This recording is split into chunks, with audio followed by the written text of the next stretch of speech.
but that the Sudanese people themselves have long demanded that governance returns to civilians, who must play a leading role in defining a process to restore Sudan's democratic transition. The United States has called on both the SAF and the RSF to attend the talks and create a path to a negotiated political solution to the conflict. Shervin Brycepease, SABC News, New York. Recapping the top story at 6, police are searching for a suspect after 3 others were killed in a shootout yesterday with officers in the Congo area of Inanda, north of Durban. The suspects were wanted for various murder charges. I'll be back at the bottom of the hour for SFM News. I'm Eva Chipa. A very good morning to you in your SFM Sports headlines. It is Olympics as Team South Africa finalises their squad for Paris. The competition starting today. And in soccer news, South African coaches Rulani Mokoena and Siad Ramovic are set to reignite their rivalry in Morocco next season. All this and more just before 6:30. SAFM, guiding you through the rush hour traffic. Good morning. If you're on your way to Joburg, coming in up the N3 from Heidelberg, a big car-carrying truck has crashed just before the R550, the Alberton Road off-ramp. So there is some queuing traffic. It looks like everyone, trucks and vehicles being shipped into just the emergency lane to get past that. So quite a backlog just north of Heidelberg on your way through to Joburg. Mpangeni side, the R34, again blocked by striking taxis. Day 2 of this unrest. This morning we've got a blockage by Mpangeni Milling. So that's between Mpangeni and Dunduli, but it will affect through traffic on that run from Melma through to Mpangeni and Cape Town. No change in the flooding. It's still there, and that's with the rain on top of that this morning as well. So wet weather conditions, flooding on the N1 inbound at Sable Road. Traffic to town already backlogging heavily through Belleville, Brackenfell area. It is going to be another busy one. Not only will the N1 be busy, but the local alternative routes to get you out of that and through that area will start to get very busy, as we saw yesterday. I'm Rob Byrne. SAFM Sunrise starts now. SAFM Sunrise, a vivid start to your day. 6 minutes after 6, good morning. Welcome to SAFM Sunrise. I'm Stephen Grootes. How are you doing this Wednesday morning? I sort of wonder how things are in government. And I was watching yesterday the debate on the president's budget speech. So it's the presidency's budget. And of course, no one really discussed the presidency's budget. The president did, a couple of others did. But most people were really talking about, I suppose, the president. And Julius Malema did that. Dr. John Hlophe did that. He made a few points about the budget, I must say, to be fair. But it was just interesting watching and having a thought or two about kind of the power of the presidency and how it works. And opposition parties for years and years and years have said, that the presidency is a department, like Home Affairs is a department or Justice is a department. And basically it should have the same oversight. In other words, it should have a committee. And it doesn't. And I'm beginning slowly to think that this is an argument that has some momentum. In fact, Athol Trollip stood up. He said, he's now the caucus leader of Action SA. He said when he left Parliament 10 years ago as the DA leader in Parliament, he had wanted the same thing, and now that is still happening. So I thought that was interesting. I get the sense also, it's interesting to watch people sort of, you can see experience, and some of the MK people are quite new. Some other people have more experience. Julius Malema has a lot of experience, and he also used the opportunity to really, I thought, hit back at President Cyril Ramaphosa, who had said earlier in the week that Malema had basically been sort of lying about the history and saying that he hadn't understood the history of the National Union of Mine Workers, which we know is really sort of fundamental to understanding our politics now. And Malema also saying he's not disrespectful, he engages robustly. And that line of robust versus disrespect. In a way, it's a line I sometimes tread. I have to interrupt people and say, look, answer the question for goodness sake. I do sort of see that as my job. But that line, that tension, I don't know how you see where Julius Malema is on that line. It was just sort of interesting to watch. And it's interesting to watch new MPs and then watch them again in a year's time. You see a huge difference. I think you will, from all parties. And, we've got some parties who haven't been in Parliament before. Action SA is a good example of that. So just interesting to sort of watch it play out. Former President Jacob Zuma, the disciplinary inquiry in the ANC, and of course he's accused of campaigning for another party. There's no secret of the fact that he's been campaigning for Mkhonto weSizwe. It's quite difficult actually to know what goes on behind the scenes in these hearings. This is a virtual hearing. It's not open to the public. And it seems that really what happened yesterday is Fikile Mbalula, the Secretary General, and then a person who sort of represents the prosecution for the ANC, basically saying, look, Zuma is guilty of breaking our rules because he campaigned for another party. Pretty cut and dried on one level. Tony Yengeni, representing Zuma, saying that Zuma still wants a physical hearing, wants it to be in public. And the tension of this, I think, is the ANC on the one side, it seems to me, who they want to get it over with quickly. They want it to be behind closed doors. They kind of want it done. And then you've got Zuma on the other side who wants the spectacle, wants the physical hearing, must be open to the public. And that's the kind of tension that I think we're seeing. And it's going to be very interesting to watch these arguments play out. Taxi blockades, again, you heard Robern talking about Mpangeni and Ulundi. And that sounds really quite serious. And again, it's the arguments over routes, isn't it? And again, some things don't seem to change. We have the conversations about how the taxi industry is able to break the law, make the law in some cases. How often have you heard people complaining that, taxis stopped us from doing this, or they stopped me from taking my friends to work, or whatever it is. And then the taxi people say, no, but we're defending our business. And then whenever you get Santako on, they say, no, it's not us. And Stephen, you can't prove it, and all the rest. I mean, kind of all know. So, again, in Mpangeni and Ulundi this morning, please let us know what that's like and the impact that it's having on you. I'd be really grateful. There's a story around two former Transnet executives, and I thought we had sort of seen the last of these stories. Do you remember during 2020, and I've been thinking a bit about the pandemic, and I think it's probably because I've been sort of preparing to say goodbye to you on Friday, and so I've been thinking a little bit about the pandemic, which for me is one of the most important, probably the most important period that Mdu, Stanza, Zelma and I were sort of with you, and I'll never forget it. But we saw all of these stories around corruption. Remember the PPE scandal. In this case, it's two former Transnet executives, and they basically were going to supply breathalyzer straws. I don't know if you've ever been breathalyzed. Oh, you haven't. Okay. Clearly a good driver. Anyway, so you get these straws that you put into the breathalyzer, and those are the things that are disposable. So they cost the people who got them 29 cents, and they sold them to Transnet. Anyone? 30 cents? No. 50 cents? No. 29 rand. Okay. 29 rand. So their cost was 330,000 rand, and they made 33 million rand. Okay. That was the profit. 30, or just under that. 33 million rand is how much money they made. And the thing that worries me is this happened in 2020 and they appeared in court yesterday. And we haven't even had the trial. So, I mean, it's 4 years later. They also say they don't have any money. Huh? Anyway, how can a case which surely should be fairly simple, take so long? I know there'll be good arguments and reasons, and everyone involved will have an argument. But why does it take so long, and how many times have we talked about this? I mean, there's the situation with Judge Tinswala Makabela. This is 5 years after Unite Behind brought the case against her. 5 years. It's taken so long. Chlope, again, sorry to mention it, but, it took so long to impeach him. I don't know why it takes so long, and really, it shouldn't be like this. There's an internal report about the ANC, and people have been reporting on this, that talks about how the party has lost 180,000 members since 2021, and I'm always interested in the number of members a political party has, because it doesn't make a party necessarily more effective or less effective. And Mbalula himself says, look, what happens with ANC membership numbers is they go up before a conference and then people don't renew, or they're inflated in the first place, or whatever.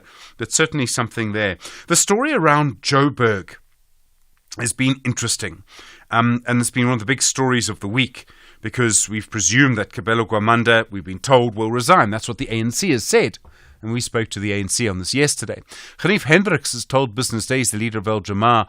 He's the Deputy Minister of Social Development. Do you know when I spoke to him earlier in the week, and I called him by his first name, Ghanif, I'd completely forgotten for a moment that he's actually a Deputy Minister. So my bad on that, Deputy Minister, sorry. Should have referred to you using your title. But Ghanif Hendricks said yesterday that Kabelo Gwamanda will not resign. Okay. What happens now? He says that the Patriotic Alliance and the EFF want him to stay. Well, look, I'm always a bit nervous when one politician quotes another politician as wanting something. I'd like to hear the sort of politicians speak for themselves. I'm not accusing Hendricks of lying. I'm just saying. So, I mean, are we going to have a vote of no confidence in Joburg? Really? I mean, this is going to get messy with a capital M. So I do think that's something we need to just watch very closely. I know there's a lot of interest in the situation in Joburg. And talking of Hlophe's third appearance in my introductory remarks this morning, the DA now going to court to try and stop him from going to the JSC meeting, which is due, I think, in September or October. And I didn't know this, but Fikile Mbalula said earlier in the week that actually it was immoral for Hlophe to have been removed through a process involving the Judicial Service Commission and now to sit on the Judicial Service Commission. And he sort of made a comment about, well, this is what you'd sort of expect from Zuma, was kind of the comment that he made. Realised that Mbalula had said that. But we heard from Mdumiseni and Tuli. Do you remember when Hlophe went to the JSC and he said the ANC had no legal reason on which to oppose? Well, we'll hear from Helen Ziller, the chair of the DA's Federal Council, about that. And I think there are other issues to ask her about with coalitions as well at the moment. So I think there's a lot to hear from her just after 7 o'clock. Other conversations coming through this morning as well. We'll be looking at small business and the economy from 8:30. Nice to have you with us. You know the number, 086 000 2032, SMS 41391. You tweet SFM Radio and at Stephen Grootes. Send your WhatsApp voice notes to 0614 104 107. Good morning. It's Wednesday morning. It's 6:15. The Daily News Diary on SAFM. All right, Eva Cheaper, welcome back. How are you doing? You doing? Yeah, good, thanks. It's still early, as I imagine you realised again this morning. Yeah, no, I don't know how you do this. Not for long. I'm struggling. I heard about that. I'm sad. I'm really sad. Well, thank you, Eva. What's coming up today? So there's quite a lot happening today. We start with the Judicial Conduct Tribunal probing the complaint by Unite Behind against suspended Judge Dintswalo Makubele, who the hearings are reconvening today at 10 a.m. at the Southern Sun in Rosebank this morning. So she is accused of violating the separation of powers principle by allegedly being both a judge and a chair of the state-owned entity PRASA. Now, in other news, the Enyobeni Tavern tragedy inquest resumes today in the Eastern Cape. The inquest aims to establish if anyone can be held criminally liable by commission or omission for the tragic deaths of the 21 patrons at the Scenery Park Tavern in June 2 years ago. So the tavern owners are also expected to be among the witnesses who will testify in the inquest. Now to the courts. The pre-trial hearing of escaped convicted rapist and murderer Thabo Bester and his girlfriend Nandi Pamagudumana and others is set for today in the Free State High Court in Bloemfontein. That case going on and on and on. And very interesting each time. True. It just keeps building. So here in Gauteng, another case that's still going on is the cell phone data expert Pinky Vaithalingam is expected back in the High Court in Pretoria today when the Senzomiyo murder trial continues. So 5 men are on trial for gunning down the Bafana captain. So yesterday she placed one of the accused, Ntobisi Ncube, in Vosloorus early on the day of the murder. So according to the state, Mayo was murdered between 8 p.m. and 9 p.m. But according to Ncube's defense counsel, they say he was in Johannesburg CBD just after 8:30 p.m., which places him away from the crime scene on the evening of the murder. And go on. And just lastly, I found this so interesting. So now in Durban, there's the 45th Durban International Film Festival, which is currently running. So a total of 92 films from 50 countries across several continents are lighting up the silver screen. And I'm just excited. Some people like to go and watch movies, as we say on the show from time to time. Bring some popcorn. Nice to hear you, Eva. Thanks very much. We'll be listening on the radio 18 minutes now after 6. Stephen Grootes on SAFM. Let's look at your weather around the country this morning. Tshwane fine, a low of 8, a high of 26. Johannesburg fine, 8 and 24. Vereeniging fine, 5 and 24.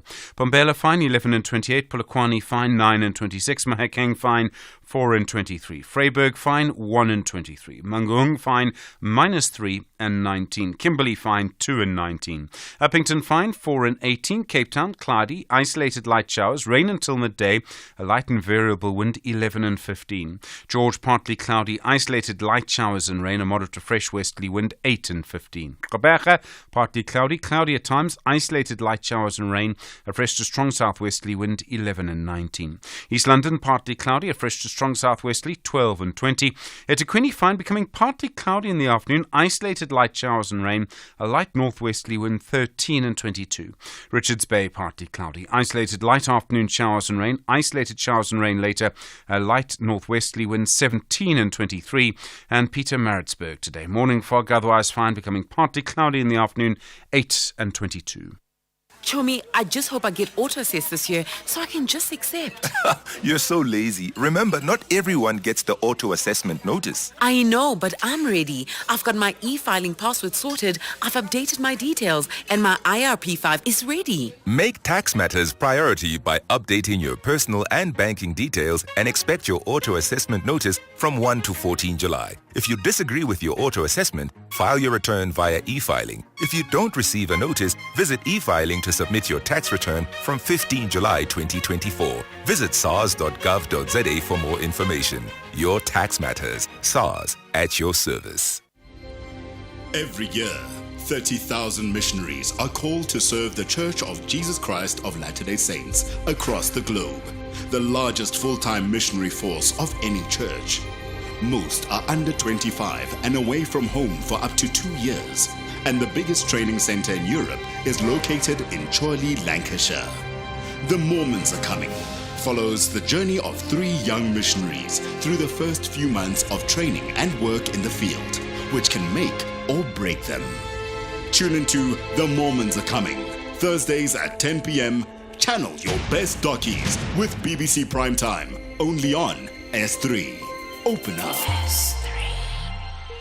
Worldview Update, bringing you closer to international or global news. 20 minutes after 6, good morning. In the US, it's now emerged that enough delegates to the Democratic National Convention have pledged their support to the Vice President Kamala Harris to make her the formal nominee of that party, just 48 hours after Joe Biden, the current president, pulled out of the race.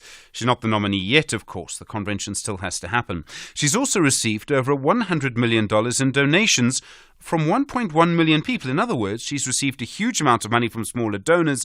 Many of them are giving money to her for the first time. Dr. Bob Wakesa is director at the African Center for the Study of the United States at Wits University. Dr. Wakesa, good morning. Thanks for your time. Good morning, and we're happy to be here. For the Democrats, they want Kamala Harris to energize their campaign, to take the fight to Donald Trump. I mean, on paper, it looks like that is exactly what's happening. No, certainly. I think there was quite some suspense after Biden insisted that he will continue with his campaign and he was not going to drop out. So it was a huge relief when he finally threw in the towel on Sunday. And that, was the major energizing factor, with Kamala Harris then coming on board very quickly and within a very short time, garnering support across the board in the Democratic Party, raising lots of cash, and generally having no competitor for the nomination exercise. So indeed, it's an energized campaign on the Democratic side and kind of a downside, a low side kind of thing for the Republican Party and the Trump camp. The Trump camp will absolutely respond. I wouldn't be surprised if identity and race come into some of their response. What are you expecting them to do? And they will try and tie her to Biden's record too. No, certainly that has already started trickling in. In fact, that is the script that they are now working on. The Trump campaign is. You remember that even before Biden dropped out, their plan was to attack his age, to attack his cognitive mental capabilities, that is Biden's. And now that he's gone, they have to rework, to re-strategize. And now the pan is actually on Trump, who is the older guy here.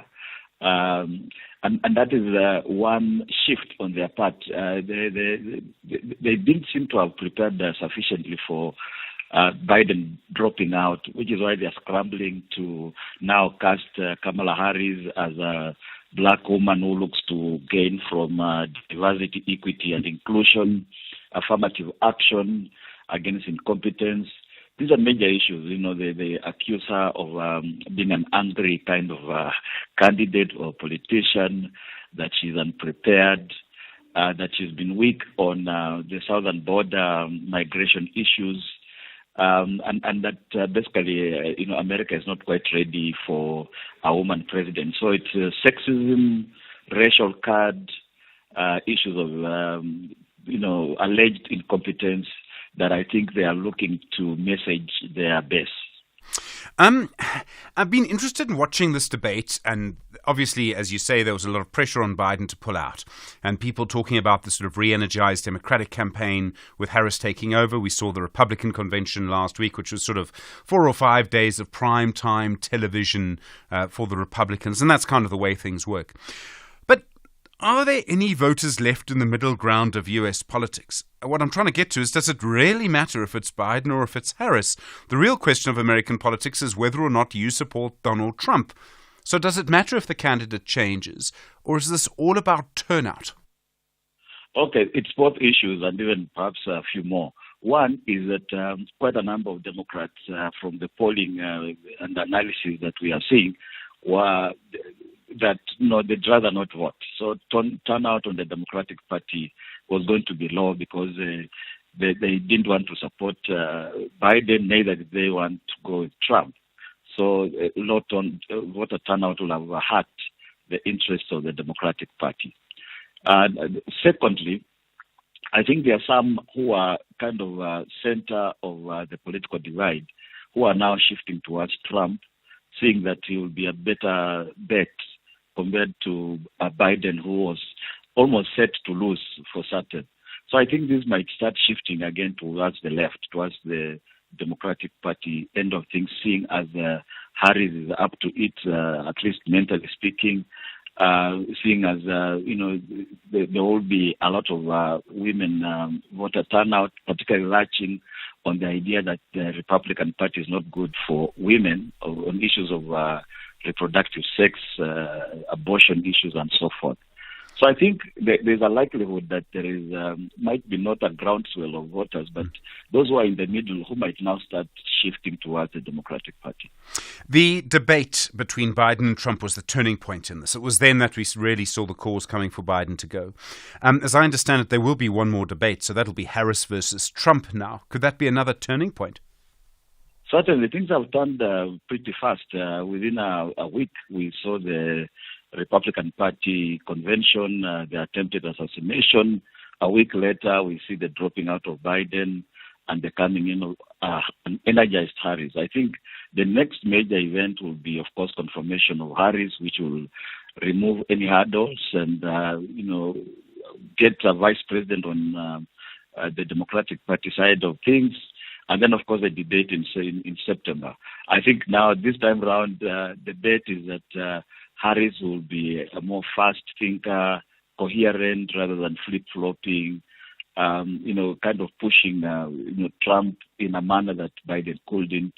And that might just give the Democratic Party another, opportunity to hammer the conservatives, as it were.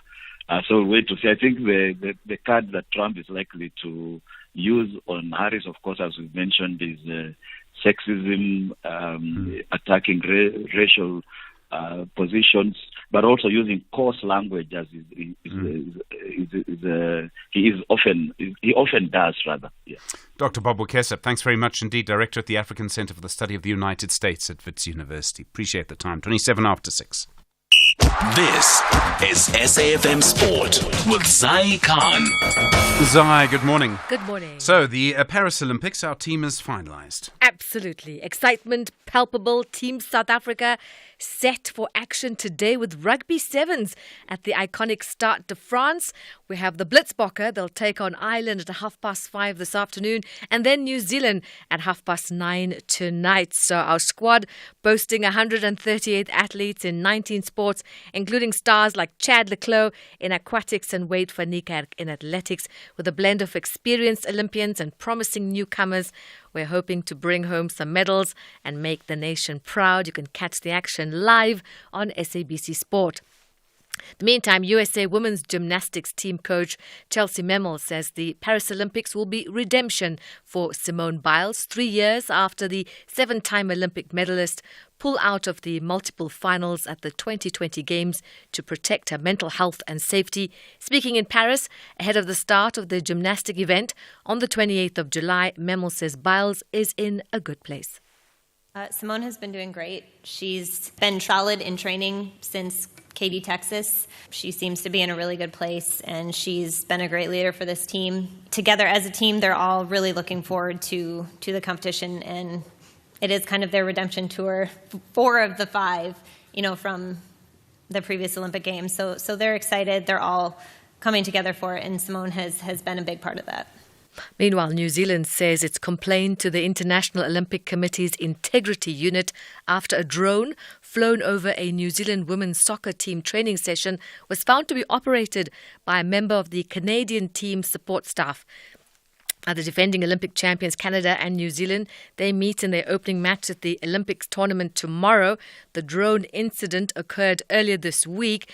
The Canadian Olympic Committee has since apologised. Soccer news, South African... Sorry, my drone flew over.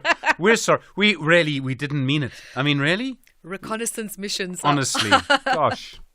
Now, the coaches of South Africa, Rolani Mokoena and Siad Ramovic, will be taking their fierce rivalry to Morocco's league, and that's the Pro League. Ramovic is the former TS Galaxy coach. He's set to replace Joseph Zinbauer at Raja Casablanca, while Mokoena, the ex-Mamelodi Sundowns coach, has recently joined Wydad Casablanca. Now, their past encounters have been nothing short of dramatic, with public spats and near physical confrontations. More of these and other stories at the top of the hour on Sunrise. I'm Zai Khan. Zai, thanks very much indeed. You with SFM. Nice to have you along. The hottest day of the year across the world, around the world yesterday. We'll find out why. That's next. You with SFM leading the conversation 6:30.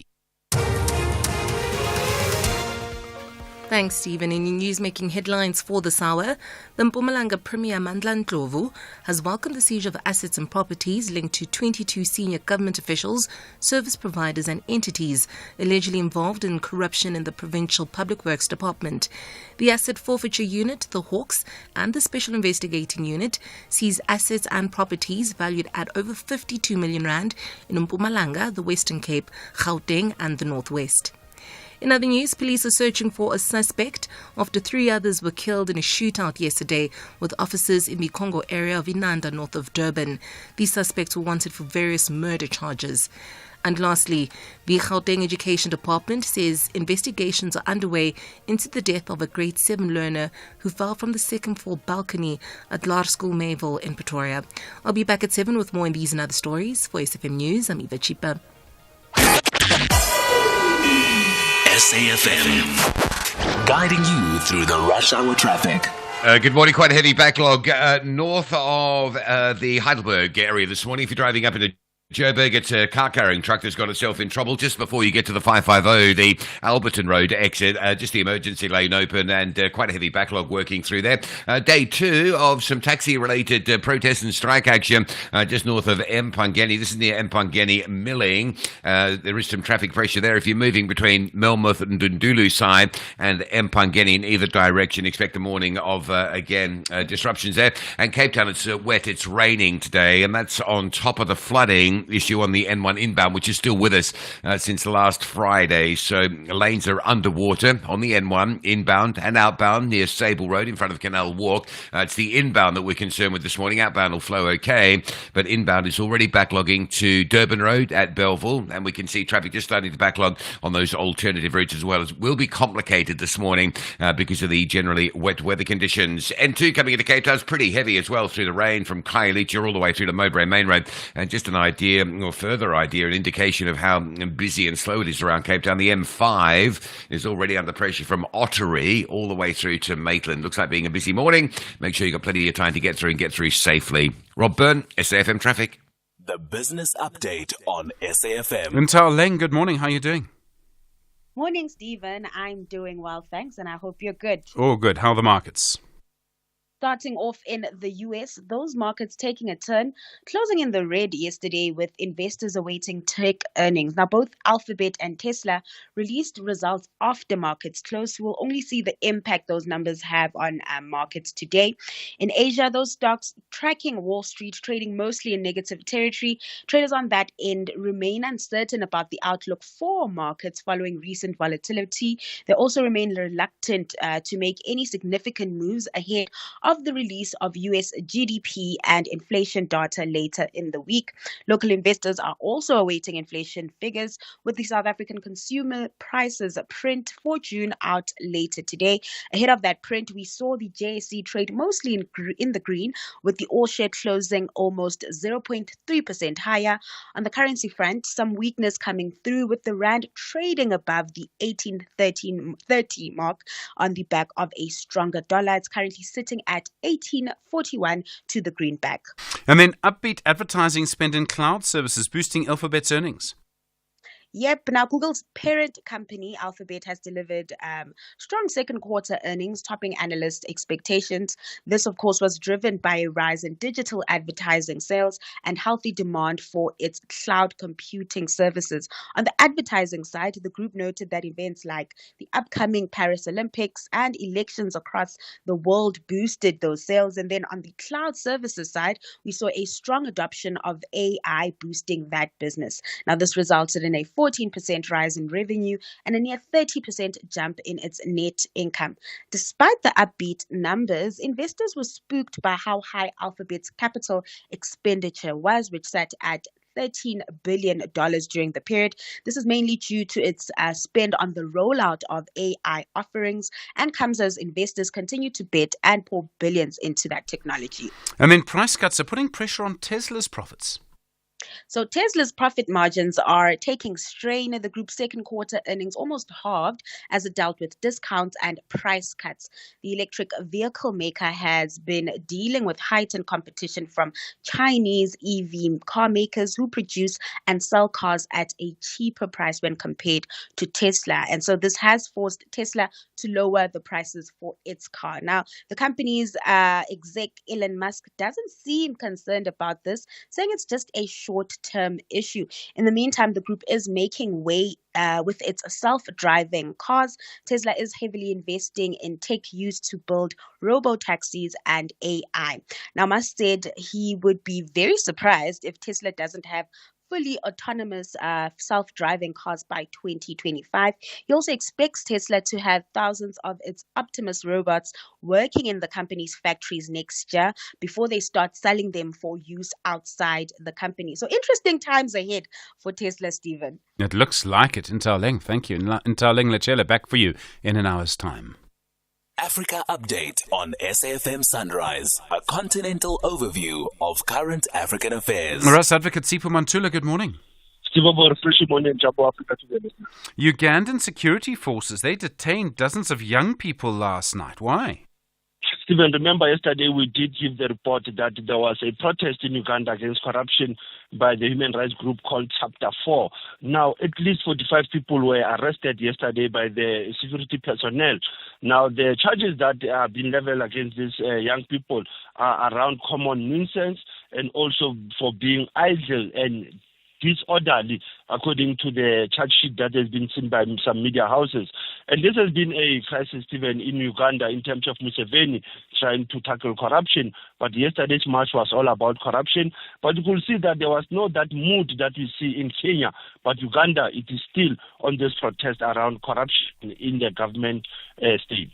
And then in Kenya, those anti-government protests still going. And then there was a pro-government group yesterday. Stephen, this has been going on also, that the group that has been calling for the removal of William Ruto, but at the same time it's around this controversial bill. Now, as we look at the numbers yesterday, there was confrontation also with the motorcycles in the capital city, those who are in support of William Ruto. So there was a tension among the police, among supporters of Ruto and those who are anti-Ruto. And where it has gone now is that the numbers are sitting at 50 people who have died and 413 who have been injured, according to the Kenyan National Commission on Human Rights. So one will look at the issues also that you have a new cabinet, but you have to look also at the state of human rights in Kenya and when there will be normality in the state. And then in Sierra Leone, a court there finding 11 people guilty of treason. This is after what people say was an attempted coup. This attempted coup, Stephen, you'll recall that even the former president was implicated. He was a person of interest, Ernest Bai Koroma. But these 11 people who have been charged with treason and other offences Their sentence is almost amounting to 200 years in prison. One of them is the bodyguard of the former president, Ernest Bai Koroma, Amadou Makalo. Amadou Makalo was sentenced to 182 years on charges of treason, murder, and shooting with intent. This has happened during the era of Julius Maada Bio. Last year, Stephen, you'll recall that there was an attempted coup and some of the people were reined in or were arrested, including the former president. But the former president is not part of this 11, Stephen, that has been charged and sentenced yesterday in Sierra Leone, the capital city, Freetown. And then the Afrobarometer survey looking at who supports democracy and who doesn't. And support for democracy in South Africa and in Mali dropping. It has dropped, Stephen, and this is based on when you think of democracy, what comes in mind is election, just what we came out of the elections in May, that South Africa is sitting at 29 points and Mali 23, compared to the previous decade, Stephen, where we were sitting at 72% and Mali was sitting at 62. We know Mali is through this military coups, but other SADC countries that have dropped, Angola at 47%, Mozambique at 49%, and Lesotho at 49%. Interestingly looking, Stephen, is that we have countries who are going for the elections between now, between October and December. Botswana, Mauritius, Tunisia, Ghana, the South Sudan. So you have many countries who are going for the elections, but this Afrobarometer survey, it is very important to look at the issues around the deepening of the people's democracy vis-a-vis the state democracy. And then in our archives, this day, 24th of July, 1986, is a very interesting comment by Kenneth Kaunda. That's an interesting comment when the late president of Zambia, Kenneth Kaunda, accusing the British Foreign Secretary Howie and the late president of US, Ronald Reagan, of kissing apartheid South Africa. Here he was rebuking them, Stephen, around their support into the apartheid South Africa and not imposing the economic sanctions during that time. He went on to also lash out to Margaret Thatcher also for even conspiring to defend white supremacy in South Africa by resisting this international pressure for sanctions. So KK was very angry, Stephen, with both US and the British government. Asante Sana SG, as we are still leading a conversation, SAFM, observing the International Mandela Month. Rest Advocate Sipho Mantula, thanks very much indeed. Do appreciate it. And, many people have many memories of Kenneth Kaunda. I know about 3 or 4, 5 people maybe who sat next to him on plane flights and had long conversations with him. That kind of character, it would seem. That kind of person, very successful politician in many ways. 19 minutes now to 7 the time. Call us on 086 000 2032. John on the line from Mangaung. John, hi, good morning. El Jamar and Herman Mashaba, and of course I presume this is about Joburg? Yeah, Stephen. Good morning. Yeah, go for it. Morning, yeah, Herman Mashaba, he said that man, the mayor must go. Yeah. And now the ANC, they're considering it. Now my problem is that the ANC, they know the standpoint of Mashaba with them. But Mashaba said he'll do anything to remove them. He hated them with passion. But when they say they must jump, they jump. Yeah. How is that possible? It's like the ANC, the leader of Al-Jamar, and to Bushiri before the elections. Then they, a well-known fugitive. He came back, they formed a GNU with him. To me, it sounds like the ANC. If you smell with them, it's like the people feel confident. Someone is thinking maybe state worth loving. Yeah. If you smell with them, they already embrace you. All right. They say, we're doing that too. All right, John. Yeah, I can't hear you very clearly, I'm afraid. I don't know if it's the line, but John in Mangaung, I can hear a strong view on that. And that's one of the questions we put to the ANC yesterday. Can you really trust Herman Mashaba? Bramoro in Mangaung, hi, good morning. Staying in Mangaung this morning. Police reservists mediated a conversation yesterday. Yes, please. Thank you for the good show. Mangaung is proud to have you on SAFM. Thank you, Bramoro. Thank you. I was very disappointed in the statement from the police spokesperson on your show yesterday. She said they cited Botswana and some UK and some countries which don't have the reservists. What she failed to do was comparing the crime stats in all those countries. In my home country, Ghana, for example, we do have reservists for the police. Almost every government agency, what a government does is they take people on voluntary basis, put them even at Home Affairs, immigration, every sector. And then when it comes to employment opportunities, because these people are already resource educated, they have the background knowledge of the office, they become the first priority. Stephen, you cannot tell me that I can come to the SAFM to probably run internship program, and then after acquiring all these skills, knowledge, when it comes to job placements, I'm being sidelined. And someone who has no single knowledge of how SAFM operates, you go and bring such person in it. You understand? Yeah, so maybe that woman was supposed to do her background check, study very well. Firstly, compare the crime stats in South Africa to those UK other countries and tell us, getting rid of those reservists, is it improving the crime rate or increasing it? Because some of these reservists are already skilled, knowing all the secrets in the SAPS. If you get rid of them, they are likely to even join the criminals, to even rob the very same police. Why don't you rather absorb them, give them the priority, or let them continue the voluntary work as observers? We citizens know the impact that we are getting from those people. Instead of just getting rid of them, bringing in. Why can't we get rid of reservists in the ministry department, like deputy ministers? It's better we get rid of all deputy ministers and make use of only the main minister. All right, Bramaro. Yeah, no, I hear you on the line from Mungarung. A strong view on that. It's very interesting to watch how that story moves in many different directions. Bramaro, thanks. 6:45. The incredible story is written by the classical performance of a magnificent Olympian. Josiah Tugwani painted Atlanta in the colors of Africa Borwa. He took center stage and rounded off a memorable Olympics in style. Tugwani emerged victorious in a 124-man battlefield from 79 countries to claim gold in just 3 seconds. Every countryman wants a medallion.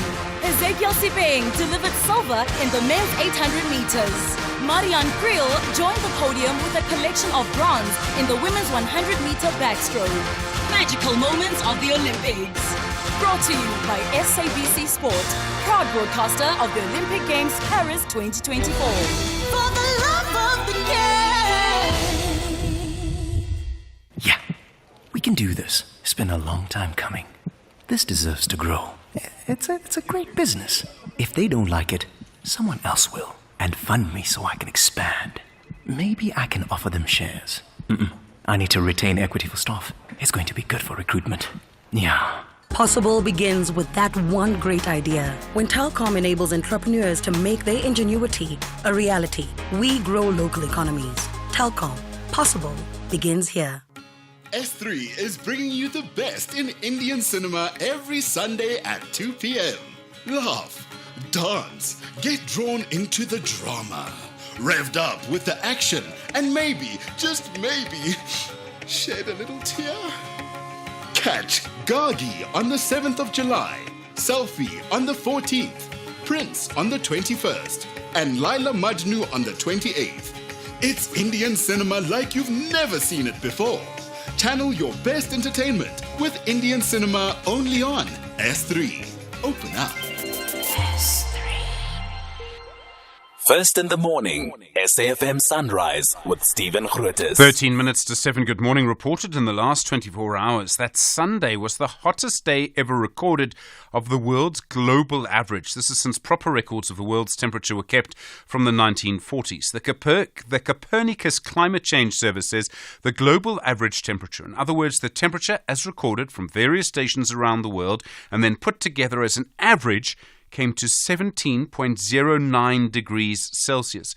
When you consider some parts of the world are, minus 20 all the time, this tells you how hot the world is becoming. Normally, the world's temperature rises during the Northern Hemisphere summer because there's more land in the Northern Hemisphere, which then heats up more during the day. Professor Guy Midgley is a climate change researcher and acting director at the School for Climate Studies at the University of Stellenbosch. Professor Midgley, good morning. Good morning, Stephen. Thanks for having me. This new record comes after another new record last year, if I remember. How significant is this? This figure, this global average of around 17 degrees Celsius, it's creeping up very slowly, but it's very consistent. Well, it does appear to be creeping up slowly. It's a very significant number, but there are many more significant numbers that we need to take cognizance of, because in a way atmospheric temperature is a lagging indicator of our impact on the climate. Why is that? What other indicators would we be looking at? Good question. Ocean temperatures, sea surface temperatures this year have broken historical records every single day of the year. So they're well outside the measured records for that day of the year every single day of this year. So that is more of a leading indicator. But the really shocking leading indicator is atmospheric CO2. And the atmospheric CO2 levels are higher than they've been in 15 million years. Sure. Is there any particular reason why this is happening now? And I don't mean why climate change is happening now, we know that. I'm talking about why at this particular moment, in sort of the 24th of July 2024, it's the Northern Hemisphere summer, are there other reasons why this is happening? And I suppose El Nino might be one factor. Well, it is a combination of factors, the very warm ocean surface temperatures. We also saw earlier this year the early onset of heat waves in the Mediterranean and Europe. We saw many heat deaths in that part of the world. And as you say, the Northern Hemisphere leads the atmospheric temperature record because of the large amount of land in the Northern Hemisphere. But yeah, essentially the point is that we are warming the world out of an ice age that has lasted 2.6 million years. That's what we're doing. We're currently rapidly warming the world out of an ice age. And we are fundamentally changing the climate of this planet as we speak. One of the other indicators is the temperature of Antarctica, which seems to be rising. I mean, and if that were to happen, the consequence could be a real change in the level of the sea. I mean, people have been talking about this for years, but could we now be at a point where sea levels actually start to rise because ice melts? The idea is that those sorts of changes are decades away, very significant sea level rise. But the sea level has risen quite substantively over the course of the century. Yeah, those risks have consistently been underestimated by panels like the Intergovernmental Panel on Climate Change, and all the measurements indicate that things are happening faster than we had thought in the past.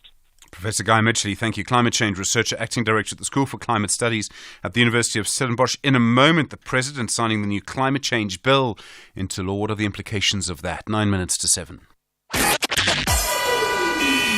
SAFM, guiding you through the rush hour traffic. Well, still queuing on the way into Joburg this morning from Heidelberg. That is a car-carrying truck that's crashed just before the R550 Alberton exit. Just the emergency lane open for recovery, and it is pretty heavily backed up on that section. N1 through Midrand, already busy between Brockfontein and New Road. That is very quickly becoming the sort of new normal. N4 into Pretoria, backlogging through Watermeyer Street down towards the N1 highway. That looks like a busy run through into central Pretoria today.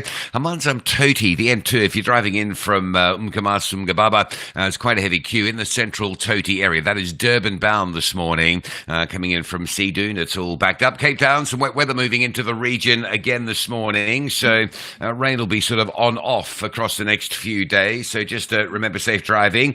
Give yourself plenty of time to get through safely. Don't leave it too late. The roads, the highways are pretty busy this morning through the wet weather. The N2 from Khayelitsha, not many gaps all the way through to Hospital Bend. The M5, another good indicator of how slow things are. Backlogging from Southfield, Parkwood, all the way through towards Buckley Road in the Maitland area. And of course, the flooding on the N1 inbound is still there. And what we are seeing, that's at Sable Road. So the N1's heavy, but what we're seeing is a lot of traffic ducking off routes like Ace Cricker and Plattercliff Road, Bosmansdam Road, Edgemead Drive, Voortrekker, even the run out of Durbanville, the back road, the Tygerberg Road, a lot heavier than normal. Looks like motorists are hitting routes sort of near and far to just avoid getting caught up in that N1 flooding disruption. And also the N7, a collision scene just opposite Dunoon. So from Malabongwe Drive, the N7 south down towards Plattercliff Road, backing up into that particular scene. Rob Byrne, SAFM Traffic.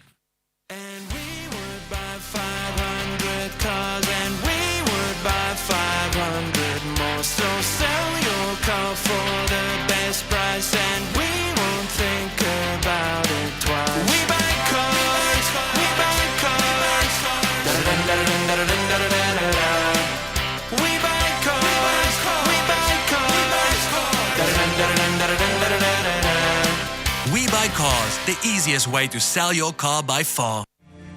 When Freddie, a troubled woman, is nearly assaulted outside a nightclub, the toilet attendant steps in to help. Baba, a former child soldier, acts with swift, unstoppable brutality. She's entranced. The pair form an instant, intoxicating connection. Something dark within both of them quickly emerges. Soon, they set about exacting revenge on people from Freddie's past. Baba's skill for violence and Freddie's tinge of psychopathy prove a lethal combination. But they are not the only ones on the hunt. We hunt together, Mondays to Wednesdays at 9 p.m. on S3. Starts 24th of July. Channel your best drama with BBC Primetime. Only on S3. Open up.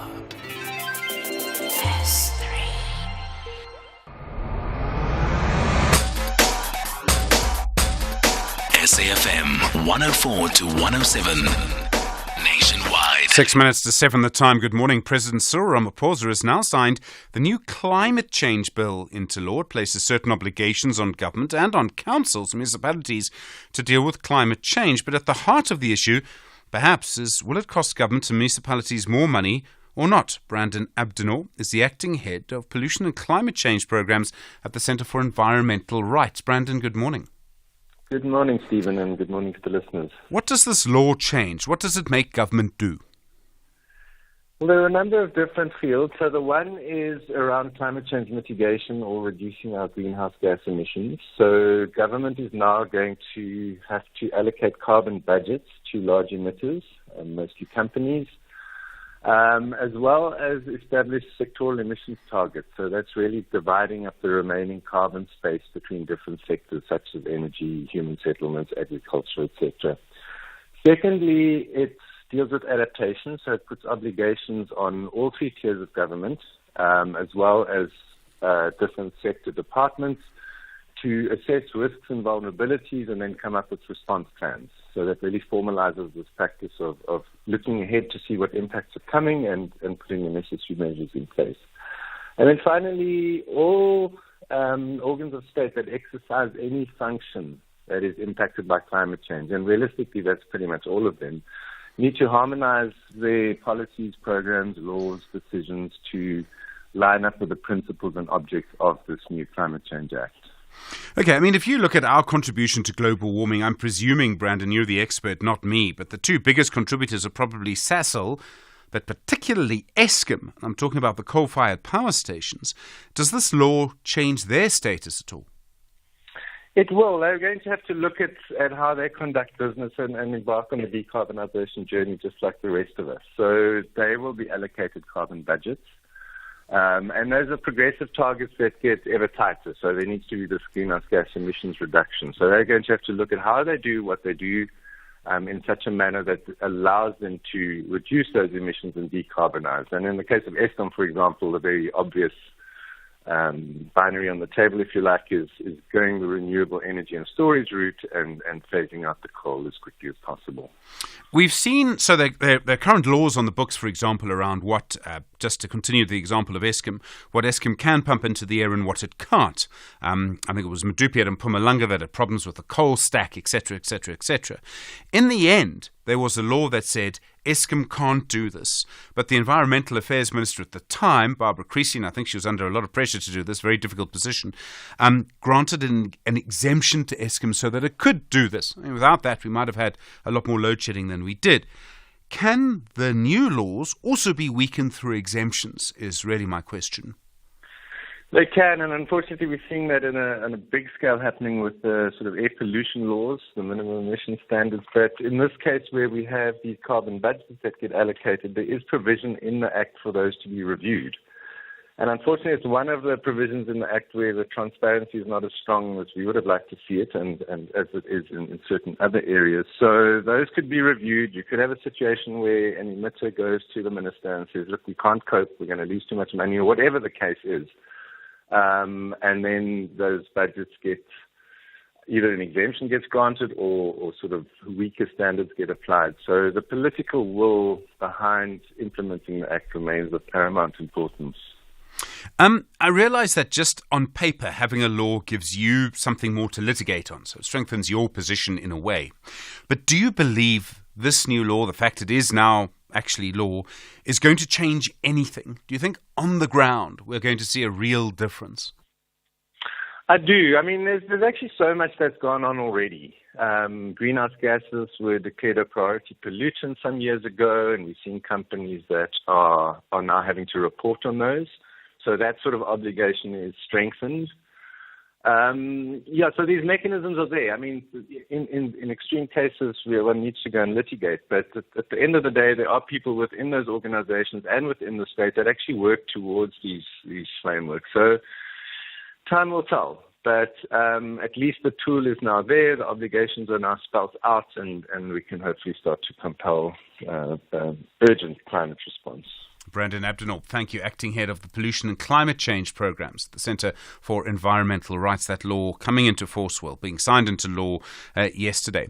Well, in the next little while, we'll hear from Helen Ziller, the chair of the DA's Federal Council. Lots of things to discuss with her at the moment, including the caucus head in Parliament for Umkhonto weSizwe, Dr. John Hlophe, and the Judicial Service Commission, but also the coalition in general. Very interesting to see how that's playing out. Don't forget also that what the coalition government really needs to do, I suppose, is grow the economy. We'll have a big focus on that from 8:30, and in particular the issue around small businesses. And in fact, we invited the Small Business Minister, the Small Business Development Minister, Stelinda Benny-Abrahams, to come back to explain in more detail government's programs. We'll include a conversation with her about that. You were there, SAFM, leading the conversation. Good morning, it's 7 o'clock.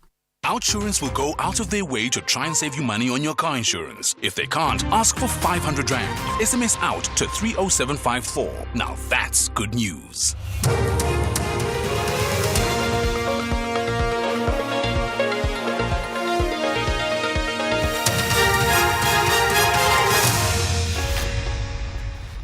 Top stories at 7. The siege of assets linked to alleged public works corruption welcomed, and the death of a grade 7 learner investigated.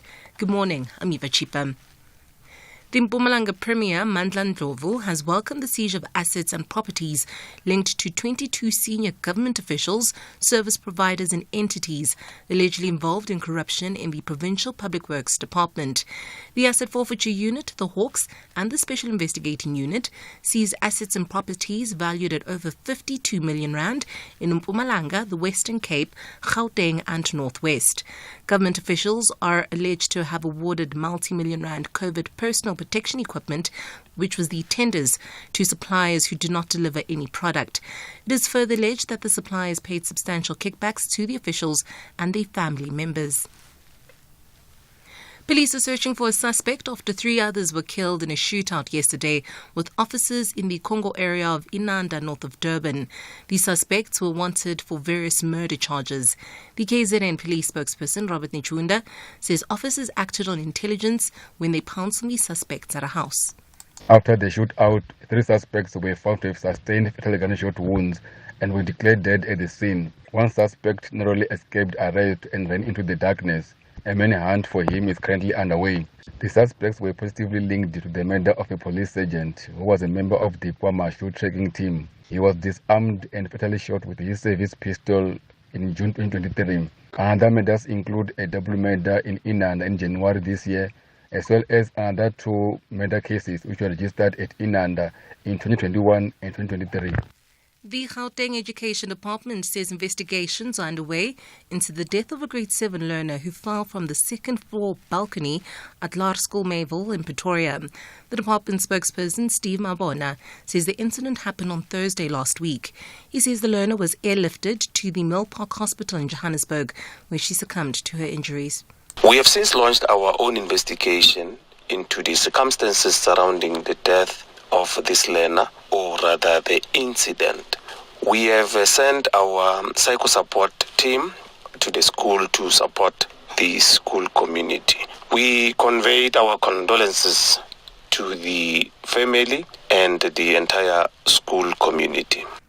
In other news, the City of Cape Town's Water and Sanitation Department says dozens of areas including Waterkloof, St. Kilda, Brackenfell Industria and the Okovango Park areas will have water supply disruptions today.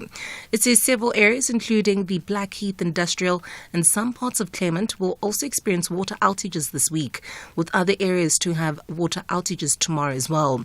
The outages are set to occur between 9 o'clock in the morning and 6 o'clock in the evening. And lastly, looking further afield, Kamala Harris says the November U.S. presidential election is a choice between freedom and chaos. She's addressing her first rally since becoming the presumptive Democratic nominee for the White House. The vice president told cheering supporters in Wisconsin that she believed in a future in which every American could get ahead. The BBC's David Willis has the details.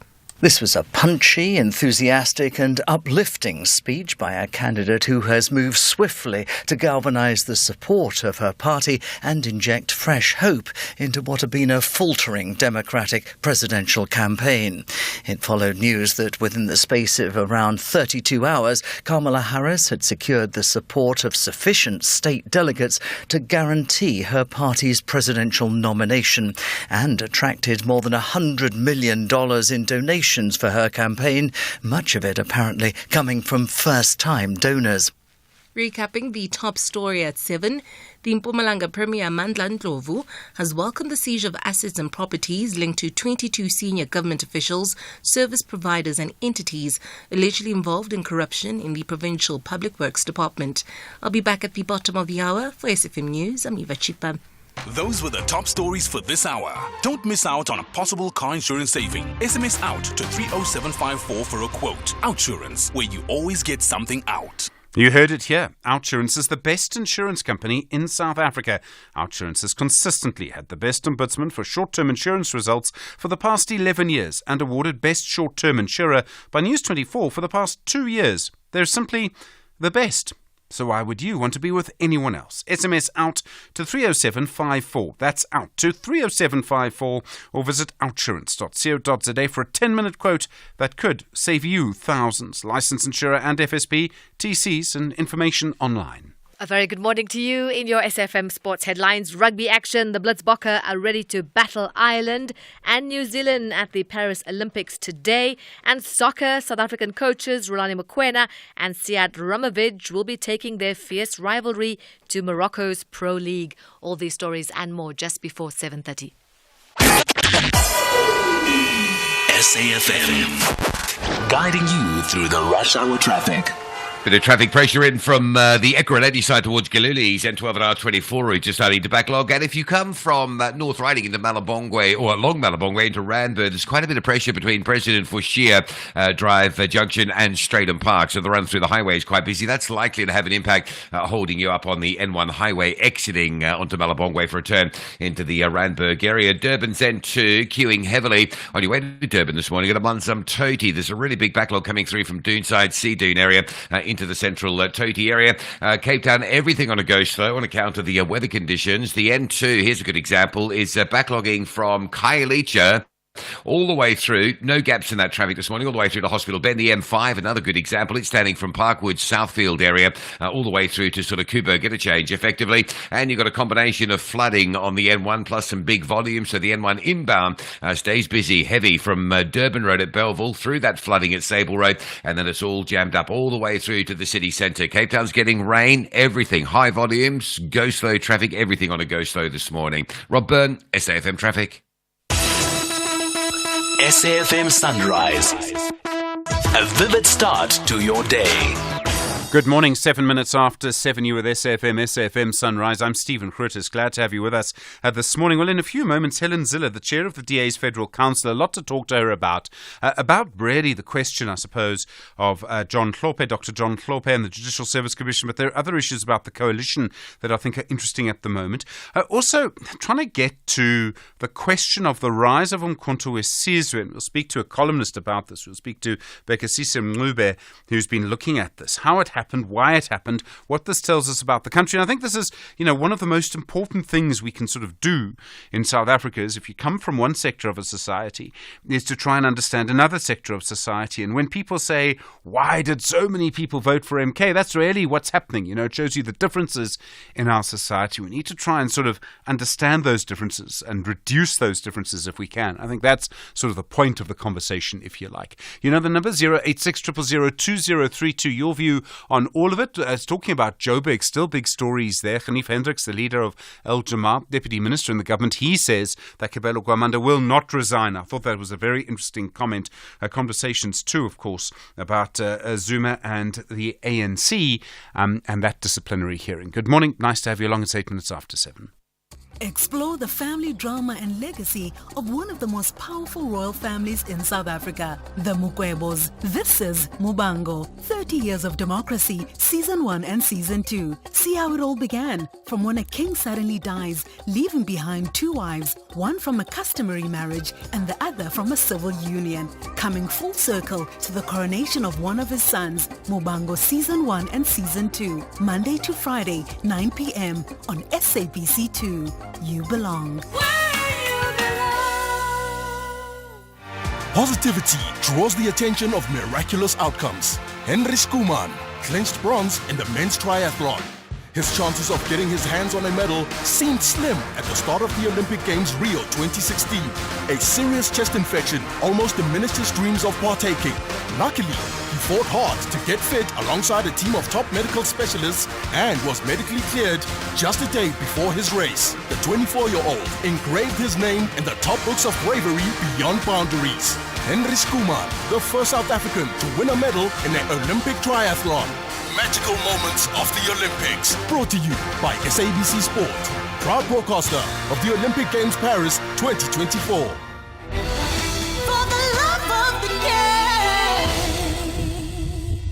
First in the morning, SAFM Sunrise with Stephen Grootes. 10 after 7, good morning. The DA says it's now going to court to try and interdict MK's parliamentary leader, Dr. John Hlophe, from acting as a commissioner on the Judicial Service Commission.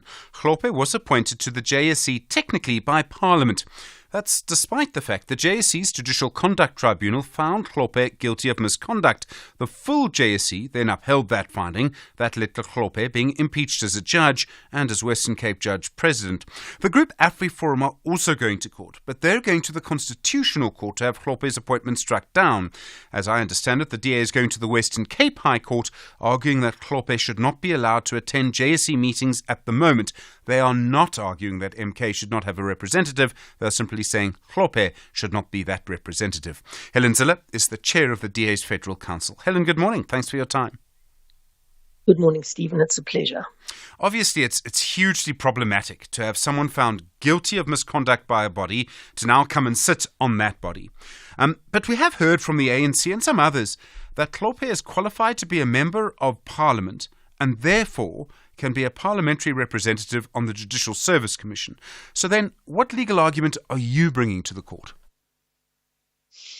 Well, we're basically using the rationality argument. We're saying that it has to be rational. Any decision that Parliament takes and any organ of state takes has to be rational and pass that test. And we're not saying that MK can't have somebody. We're just saying it can't be somebody who has been found guilty of gross misconduct through the Judicial Services Commission, Judicial Conduct Tribunal. You can't have that because it clearly creates an absurd and irrational situation that someone who has been found guilty and impeached as a judge and voted down by Parliament as a judge can then go and choose judges. It creates a completely irrational decision. It violates the separation of powers in a very key way, and it's a fundamental conflict of interests as well. Do you believe someone who wants to be a judge, let me call them a judicial candidate, would they get a fair hearing in front of someone who's been found guilty of misconduct? I mean, I suppose that gets to the heart of the question. Well, the heart of the question is the people who choose judges must be people of deep integrity themselves. Now, The truth is that not all politicians are by any means. And the composition of the Judicial Service Commission has to be looked at very profoundly. We believe in the Democratic Alliance, and we need to take up that battle very firmly. And we have been taking up that battle very firmly. So currently, in terms of the law, the parties in Parliament are allowed to nominate people to the Judicial Service Commission. We believe there should be far fewer than the number currently allowed. But 3 people who are on the parliamentary delegation to the Judicial Service Commission have to be opposition representatives. And that obviously then puts MK in the running because they're now the official opposition. So they are entitled to have somebody there without a doubt. But they can't put somebody there who has been particularly fired as a judge, to put it bluntly, because of gross misconduct that violated the independence of the judiciary, and that was based on an attempt by a very senior judge, the judge president of the Western Cape, to try and subvert a decision of the Constitutional Court. Now, to have somebody like that involved in choosing judges is irrational. It's going to be very interesting to see how this pans out. I mean, are you suggesting the JSC meeting should go ahead without him? Should MK substitute someone else? And I'm sure whatever happens, this is all going to end up in the Constitutional Court. I mean, I just have that sense. I'm sure you may not disagree if you look at the history of all of this. Yes, now I do think it's going to end up in the Constitutional Court most likely. What we're asking the court to do, and we always start at the bottom, we're starting at the High Court in the Western Cape, we're asking the court to interdict him from taking his position on the Judicial Service Commission. That doesn't mean to say the Judicial Service Commission can't get on with its job. It can, but without Dr. John Hlophe. Then Part B of our application has requested that the court find that Parliament erred and made an irrational decision in nominating him, and that Parliament must reapply its mind to the matter. Okay. Helen, if I may, you've been in a coalition with the ANC now and the other parties for a few weeks. We've seen the budget speeches being presented. Is the coalition working? I mean, it seemed to me last week in particular, members of the DA and members of the ANC were working very hard at working together. It seemed to work. Well, we were pleased with the first Lekgotla, in which quite a number of the DA's policy positions made it into the mainstream of the argument. And we're here to obviously influence government in a direction that can create economic growth and entrench the institutions of our democracy, and especially create jobs. That's our role. So we were pleased with that because our inputs are being taken seriously. On the other hand, we mustn't give people the idea that everything will go our way. It certainly won't. We will win some things and we will lose some things. We will have to compromise on some things, but obviously we do have red lines that can't be crossed. And if they are, it will cause us to leave the government. But we're not trying to emphasize those things. What we're trying to do is work on the things that we can agree on. We all agree that we have to, as an absolute priority, have economic growth in this country so we can create jobs. We cannot have a 42% unemployment rate and hope to retain a democracy functionally. And we all agree that everything that gets in the way of economic growth and jobs has to be dealt with. And that is the core thing about South Africa at the moment that we have to deal with. The other thing we have to do is defend and strengthen our institutions of democracy, which is precisely why we're taking this case against John Hlophe, being a member of the Judicial Service Commission. So on many of these things, we're continuing to fight, but where we can agree, we will agree to build South Africa. I mean, I'm sure you know journalists, probably all of us, but I'm not going to speak for journalists, I don't have the mandate, are going to look for points of difference. It's sort of what makes reporting interesting and sometimes can be very important. And there was the ANC chair, Gwede Mantashe, quite angry over the weekend. He claimed, as I understood him, that you were wrong to try and oversee or seek accountability from your deployees, DA members and government. I was a little surprised, Helen, I don't know if you saw it, to see the COSATU leader, Zingiswa Losi, backing you yesterday. She said you had the right to do that. Is there tension between you and Gwede Mantashe? No, not at all that I know of. I mean, that was a nothing burger, that particular story. I don't know where it came from. My reading of the situation is this. The Sunday Times didn't have a front page lead on the Saturday, so they were searching around for something to write about. And they'd had an interview with Gwedi Mantashe that I haven't actually seen since the negotiation days and the days at the results center. And he, I suppose, was using me as a symbol of the DA and saying, well, the DA mustn't believe that they're a DA in this government of national unity, and Helen Zille mustn't try and hold the cabinet ministers accountable. Now, I've been very careful about respecting the boundary between the party and state, which the DA respects. He sucked that out of his thumb. He can't produce a single iota of evidence that I've been interfering in the functioning of the DA in the state. And he just threw that casual remark away, and then that became the front page lead in the poster of the Sunday Times. It was an absolute nothing story. If you look through my social media posts, which indeed Gwedi Mantashe apparently referred to, if no one will ever find anything on which he could base that argument, for example. Then he also said he'd heard that I'd spoken about relative autonomy of ministers. Now, that was picking up stompies from one of his members in his staff who said they'd heard me on Newsroom Africa talking about the relative autonomy of ministers. I was talking about coalitions in general. Mm.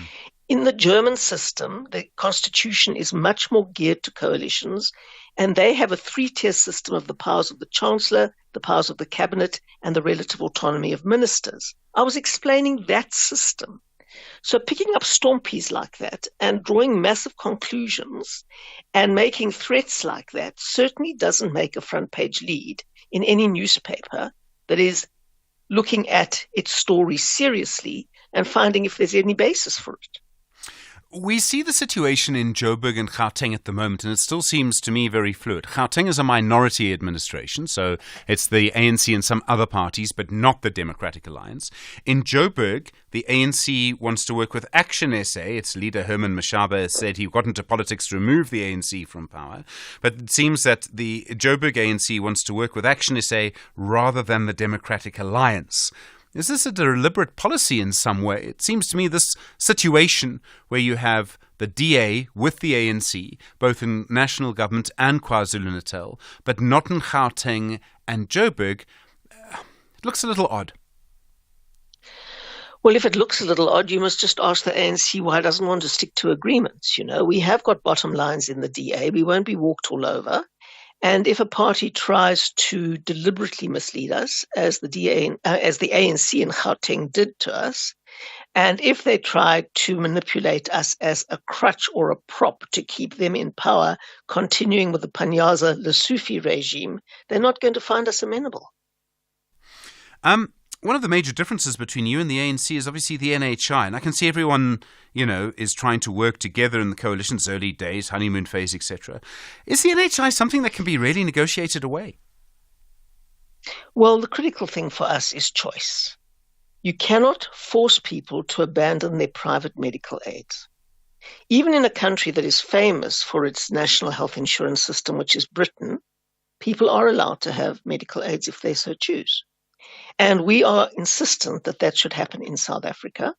Many, many people of all races, and there's obviously a much bigger black middle class than there is a white middle class in South Africa, as there should be, all have private medical aids, and for a state to refuse them the right to have that is completely unacceptable in our view. We're also opposed to massive increases in taxation to fund the national health insurance, and we know that the state infrastructure to run an NHI scheme is non-existent. So we know that it won't work, and we know it violates people's right to choice, so we're going to take a very firm position on that. One of the last times we spoke to you, it would have been some months ago now, Helen, long before the elections, we were talking about coalitions, and we were talking about local government. And if I remember correctly, you've told us before that the bigger a coalition, the more parties involved, the harder it is. The figure I have in my head, I think you said something like 9 partners is close to impossible. I may not have that entirely accurately, but that's what I have in my head. The National Coalition has 10 partners. Based on your experience, which goes back many years, is this sustainable over 5 years? Do you think this coalition is going to last 5 years? Well, we've got something completely different. The ANC, for some internal reason, couldn't go into a grand coalition with the DA. Now, the DA and the ANC together could easily get above 50%. In fact, we could get to 60%. And that would have been all you needed, two parties. But the ANC, for some internal reason, could not say that they were in coalition with the DA, so they had to say this is a government of national unity, which I think MK and the EFF say it isn't because they're not included, which is correct. And it was a kind of safety net for the ANC to say, well, we're going to include Bantu Holomisa and the PAC and Patricia de Lille and Gayton McKenzie so that no one can say that we're in a coalition with the DA. Now, that is fundamentally different, say, from a situation like Nelson Mandela Bay, where we had an 11-party coalition. I think 5 of those parties had only one councillor in that council, and every one of those had the balance of power. And every one of those, if they got sick of us for whatever reason, could bring the government down. If they didn't get their way, if they didn't get a new car, if they didn't get to go on an overseas trip, if they didn't get a fridge in their office, whatever it was, they could bring down the government. And it's very rarely on an issue of principle. It's usually on an issue of personal anger. Now, that creates a much less stable system than a government of national unity, where all of those small parties serve at the president's pleasure. So they are not going to kick up any fuss because they know they can easily be removed without bringing down the government. They've got absolutely no leverage. The only party in there that has real leverage is the DA. So for you, is it a government of national unity, or is it just a coalition government in which the relationship between you as the DA and the ANC is the key thing? Well, you see, all of the other parties have been brought in to get a position, and so they're hardly likely to rock the boat with the ANC, because the ANC can easily turn around and say, all right, goodbye, we don't need you. But they can't do that to us. So we have real leverage and we have real muscle inside that government. So that's the first thing. The second thing is that we believe that the initial statement of intent, which has often been honoured more in the breach than in the execution, I'm afraid, said in section 24 that the founding partners, which were the IFP for KwaZulu-Natal, very important, and we've backed and supported the IFP in every other negotiation because we believe they should be an equal part of it. The IFP, the DA and the ANC were going to agree to the other parties that were going to come in, and the ANC just unilaterally went and brought in anybody they felt like for their own internal battle reasons. They were having a big war internally. And so when they first had discussions with the EFF, which they did, and with MK, which they did, and those parties basically made demands that were absolutely impossible to meet and were very belligerent. And so the ANC said, well, they excluded themselves. But the ANC wanted to include as many parties as possible because they didn't want to have to say that they were in a coalition with the DA. Helen Zille, thank you very much indeed. Chair of the Federal Council of the Democratic Alliance. 25 minutes after 7. Time. When you're a kid, it moves slower than a sloth trying to get through airport security. There is just so much of it. Skip forward a few years to your 20s. Time is still your friend. It says have some balance. Go party and have fun. Then your 30s hit. And time suddenly steps on the accelerator like it's trying to catch a traffic light before it goes red. 40s. Now time is moving faster than your 10-year-old on a sugar high. 50. You're desperately trying to save as much as you can, but time is moving so fast. And all you can think is, where did all the time go? That's why after 50 years of investing, we've learned that time is the greatest gift of all. And the good news is, if you invest early, time gives you money. And then money gives you more time for some much-deserved you time. Now, isn't that a compelling enough reason to invest? Ellen Gray, long-term investing. Ellen Gray is an authorized FSP. Okay, so what do we have here? A new dub telenovela on S3? The last one was absolutely amazing, so let's see what this one's about. Paloma, A seamstress and single mother receives the wrong test results and finds out that she only has 6 months to live. Interesting. She decides to live her best life and do things that she never had the courage to do. Understandable. Paloma unexpectedly finds love from a stranger she slept with. I see. She finds out that she received the wrong results and decides to meet the man who actually has 6 months to live? Wait, what? And right there, I know I'm hooked. Channel your inner drama with Bomb Successful, a life worth living. Weekdays at 4:30 p.m. only on S3. Open up. S3. This is SAFM Sport with Zai Khan. Zai, good morning. The Blitzbox. Yes, expect a fierce showdown. Blitzbox facing Ireland at 5:30 p.m. and then New Zealand at 9:30 p.m. tonight. It's all about defence and seizing momentum. Here's the Blitzbox interim coach, Philip Snyman. We're not going to put extra pressure on ourselves because of the Olympic Games. We know what we must do in defence. We need to have good shape in our defence line, get off the line, close their space. They are big boys, so once we close their space and in their faces, we can make good tackles and then compete at the breakdowns and get more ball position. We know if we have more ball position, we can hurt them outside. We have a lot of pace and a lot of X factor. Moving to the world record sprint hurdler, Toby Amusan. He's been named as Nigeria's flag bearer for the opening ceremony of the Paris Olympics. Amusan became the first member of the athletic team to be given the honour in 20 years after Mary Onyali carried the flag at the 2004 Athens Games. Now, South African coaches Rulani Mokoena and Siad Ramovich taking their fierce rivalry to Morocco's Pro League. Ramovich is the former TS Galaxy coach. He's set to replace Joseph Zinbauer at Raja Casablanca, while Mokoena, the ex-Mamelodi Sundowns coach, has recently joined Wydad Casablanca. Tennis action. Dominic Thiem's hopes of a run at his farewell home event in Austria ended at the first hurdle. The former world number 3 lost in straight set 6-2, 6-4 to Thiago Tirante of Argentina in the first round of the Austrian Open. A 30-year-old Thiem announced in May he would retire after the Vienna Open in October. The Austrian won his first and only Grand Slam at the US Open in 2020. And finally, Formula One, former Ferrari team principal Matteo Binotto has been named as the new leader of the Audi Formula One project. German car maker Audi is set to debut in F1 from 2026 after taking full ownership of the Sauber team earlier this year. More sport, top of the hour. I'm Zai Khan. Zai, thanks very much indeed. Lots to come. You know the number 086 000 2032. You're with SFM leading the conversation 7:30. Thanks, Stephen. In news making headlines for this hour, the former police lead investigator, Brigadier Mxolisi Ngatyanya, is today expected to continue his testimony in the Enyobeni Tavern tragedy inquest, which is going to take place at the Mdantsane Regional Court in East London in the Eastern Cape. The aim of the inquest, which started on Monday, is to establish if anyone can be held criminally accountable for the deaths of 21 teenagers inside the tavern 2 years ago.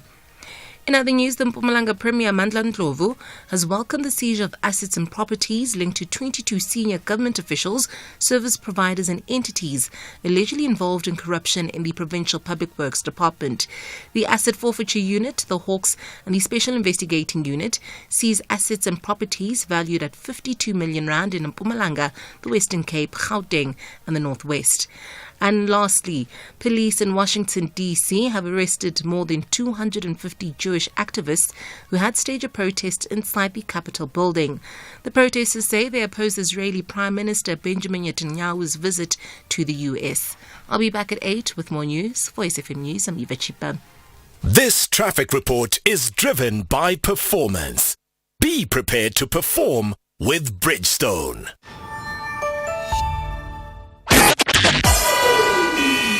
SAFM, guiding you through the rush hour traffic. Good morning. If you're on your way to Joburg from the Heidelberg area, it looks like traffic's it's a little bit. So I was going to say it seems to be moving a bit better. Maybe they've got an additional lane open. There is a truck crash just north of Heidelberg, so a bit of a slowdown rather than a heavy backlog that we saw earlier this morning. N12 and R24, Richard from Ekurhuleni, heavy jams onto the N3 north option coming into Galuli's very slow going. The N1 this morning, Bayersdorp down to Rivonia Road. It's sort of reverting to its normal busy self through there. No crashes or breakdowns, just a pure pressure of traffic. Pretoria side today, the Delmas Road is very heavy. There's a lot of congestion via the Cliff Estates area. So Delmas Road up through towards Nossop on your way to Rigel's heavy. Boeing and Solomon Mishlangu all backed up, and there's some local congestion in that area as well. It all looks very heavy. Durban, a crash at Amonsum Toti is the reason for the hold-up leaving the south coast from Doonside. The N2 up towards the Galleria Mall, passing that crash very heavy. Cape Town, everything on a go slow on account of the weather conditions. It's a combination, really, of the weather conditions plus the flooding that persists on the N1 inbound at Sable Road. So you've got the N1 inbound heavy, you've got alternative route action very slow. Even it would appear that motorists coming from sort of northern suburbs are taking the alternative route through Durbanville, the back road, the Tygerberg Road. That's really quite heavy out of the Durbanville area this morning. Roads through Plattercliff coming down Ace Cricker on the Plattercliff Road, trying to sort of find alternative routes down to Edgemead Drive and Bosmansdam into Summer Greens and into Canal Walk in Century City, Montague Garden. It's all really busy, as we saw yesterday, repeated that, just complicated by wet weather. And just an indication of how heavy the highways are. The R300 this morning under pressure from Delft all the way through to Van Riebeeck Road. The M5 queues from Retreat all the way through towards the Coburg interchange. And there's lots of traffic on Marine Drive backing from Sunningdale all the way through to Racecourse Road. Then more queues through Milnerton in towards Pardon Island. Rob Byrne, SAFM Traffic. This traffic report is driven by performance. Be prepared to perform with Bridgestone. Be prepared to perform with Bridgestone. Purchase 2 or more tyres at participating dealers and stand a chance to win your share of 2 million rand worth of Samsung products ranging from phones, tablets and TVs. Enter now at bridgestone.co.za. T's and C's apply. Bridgestone. Prepare to perform. The Business Update on SAFM. And Tao Lenglet, morning again. How are the markets this morning?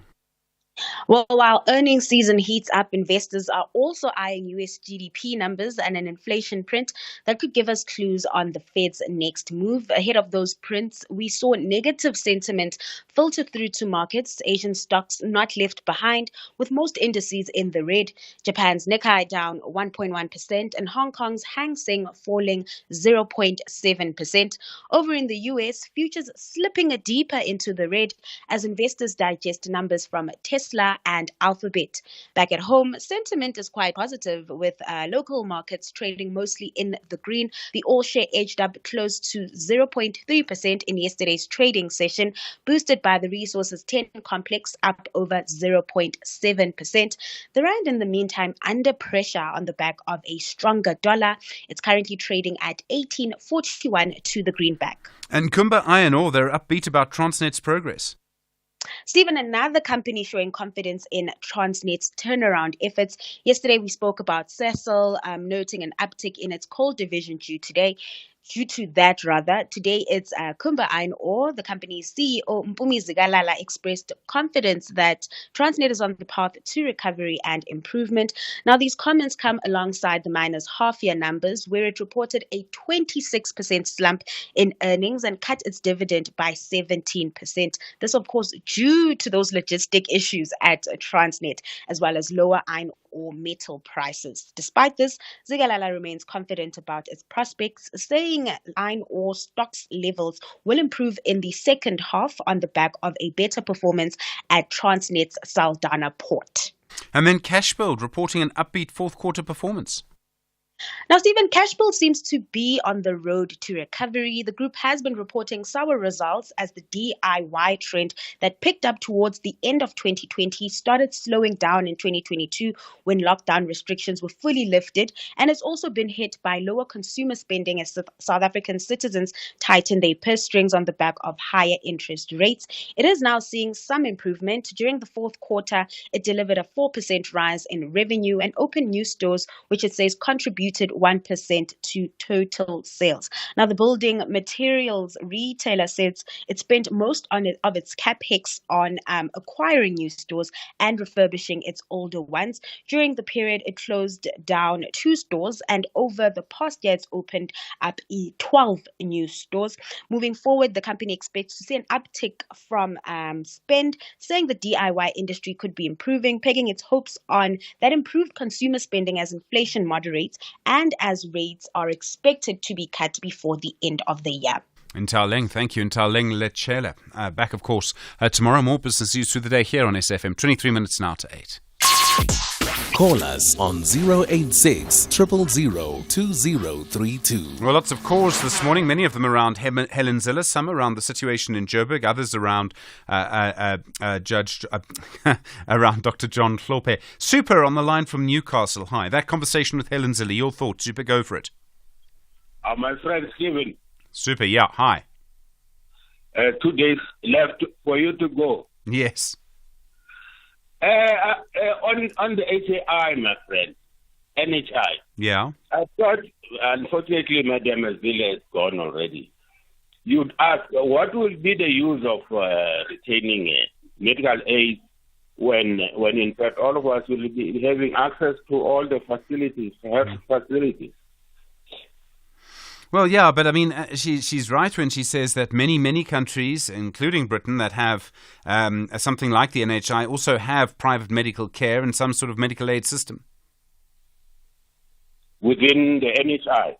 Well, in some countries it's separate. You have 2 systems, a private system and a public system. So you would have 2 systems. It does happen in many places. No, my impression was that we're going to have one health system for all. Well, that's what the government here wants. Yes, that's what government wants. And yeah, Madam Zille's reasoning, I don't get it. Why must few people? Because the majority, the millions, don't have medical aid. Yeah. Why would the minority of those black and white and yellow still have medical aid? I mean, exclusive. Yeah. Well, it would be their choice. Super is the point. The DA's argument, as I understand it, is that people should have the choice. Choice. I mean, choice. Choice doesn't go. It goes with money. Yeah, that's true. So those who have money will still retain their what you call? Yeah. Their medical aid. Yeah, that's what she wants. Yeah. They'll get better health care than the rest. Yeah. Still, even under NHI. Yes, that's what the DA wants. Yeah, that's their policy. Oh, that's what they want. Yes. What is the government policy want? Well, as I understand government policy, there wouldn't be medical aids. Yeah. It makes sense to me. Now I'm confused. That's why I'm phoning you instead of just writing. But look, I thought you'd ask that particular question. No, super. Look, I mean, it is very complex. It's very technical, this issue. And I suspect there'll be court cases. Super in Newcastle, thank you. Mbanini from Ennerdale. Mbanini, hi. You heard that conversation?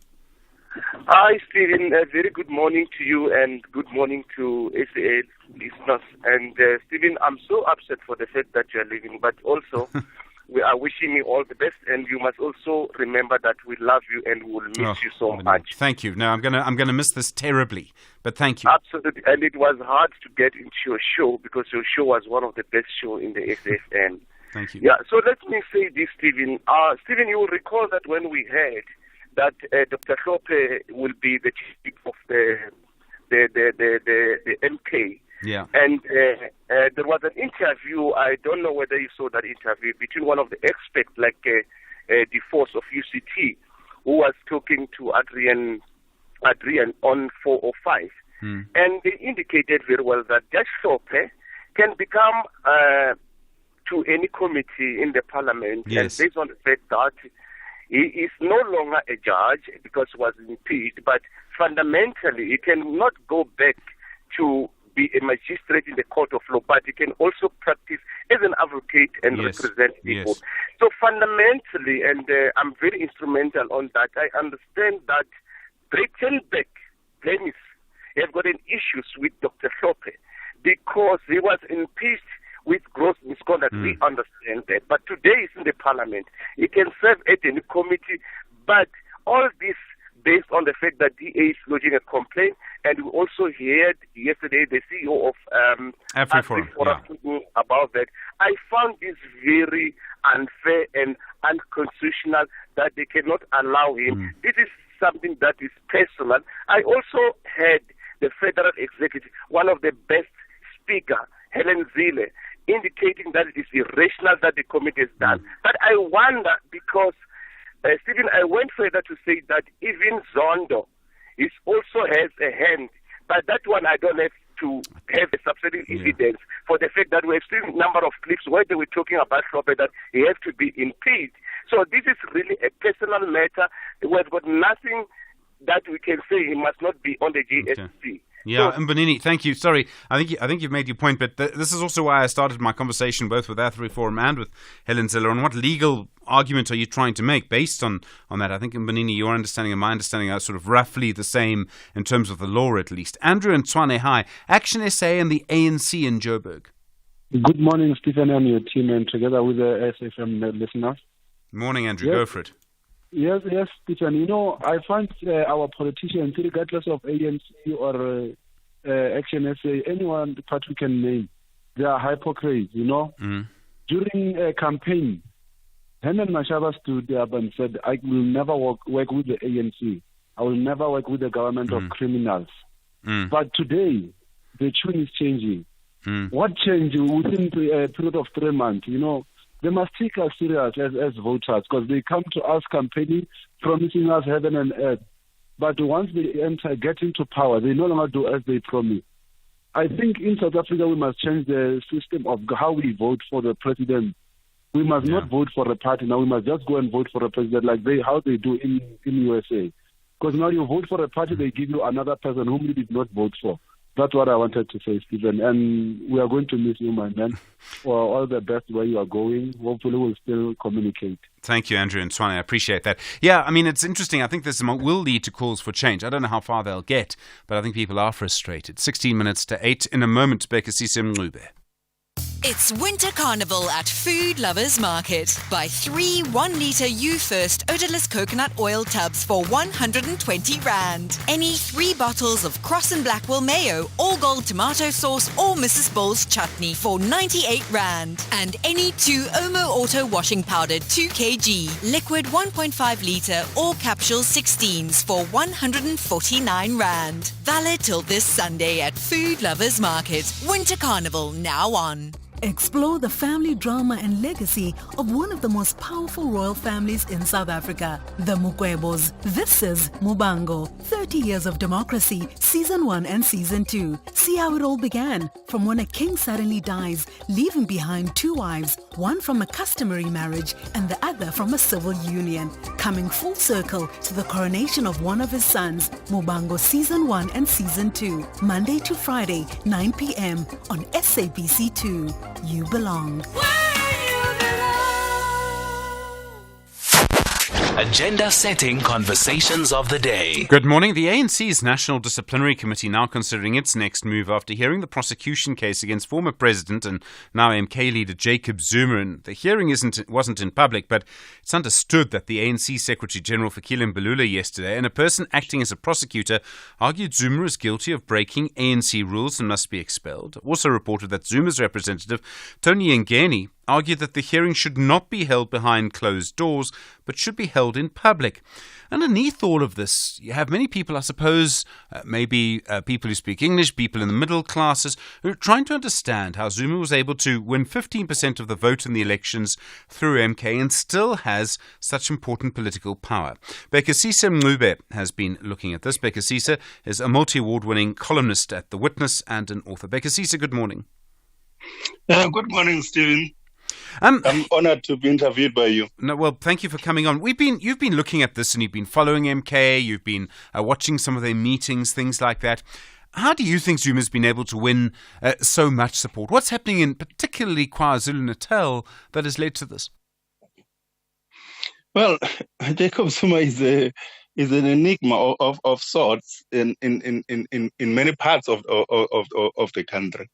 You will recall that when he was in charge of the ANC in KwaZulu-Natal for the first 10 years of democracy, actually nothing happened. His only rise to power begins when he runs for the presidency of the ANC. And he starts to make KwaZulu-Natal literally a home base where they win a majority, not once, but on 2 occasions when he was in power for those 9 years. But when he was doing that, the power of the ANC nationally, the numbers were going down. Now, it does give itself to an explanation that that could all be based on Zuma's public exposure of what we call ethnic mobilization. So it's all about Zulu nationalism. It's all about Zuma harnessing the public sympathy as a person who goes in and out of the courts. We know that someone has been funding all those buses and every time he appears in court. That has had a net effect of putting him on top of the people's consciousness, at the very least in KwaZulu-Natal, as we have seen what he did in the last election.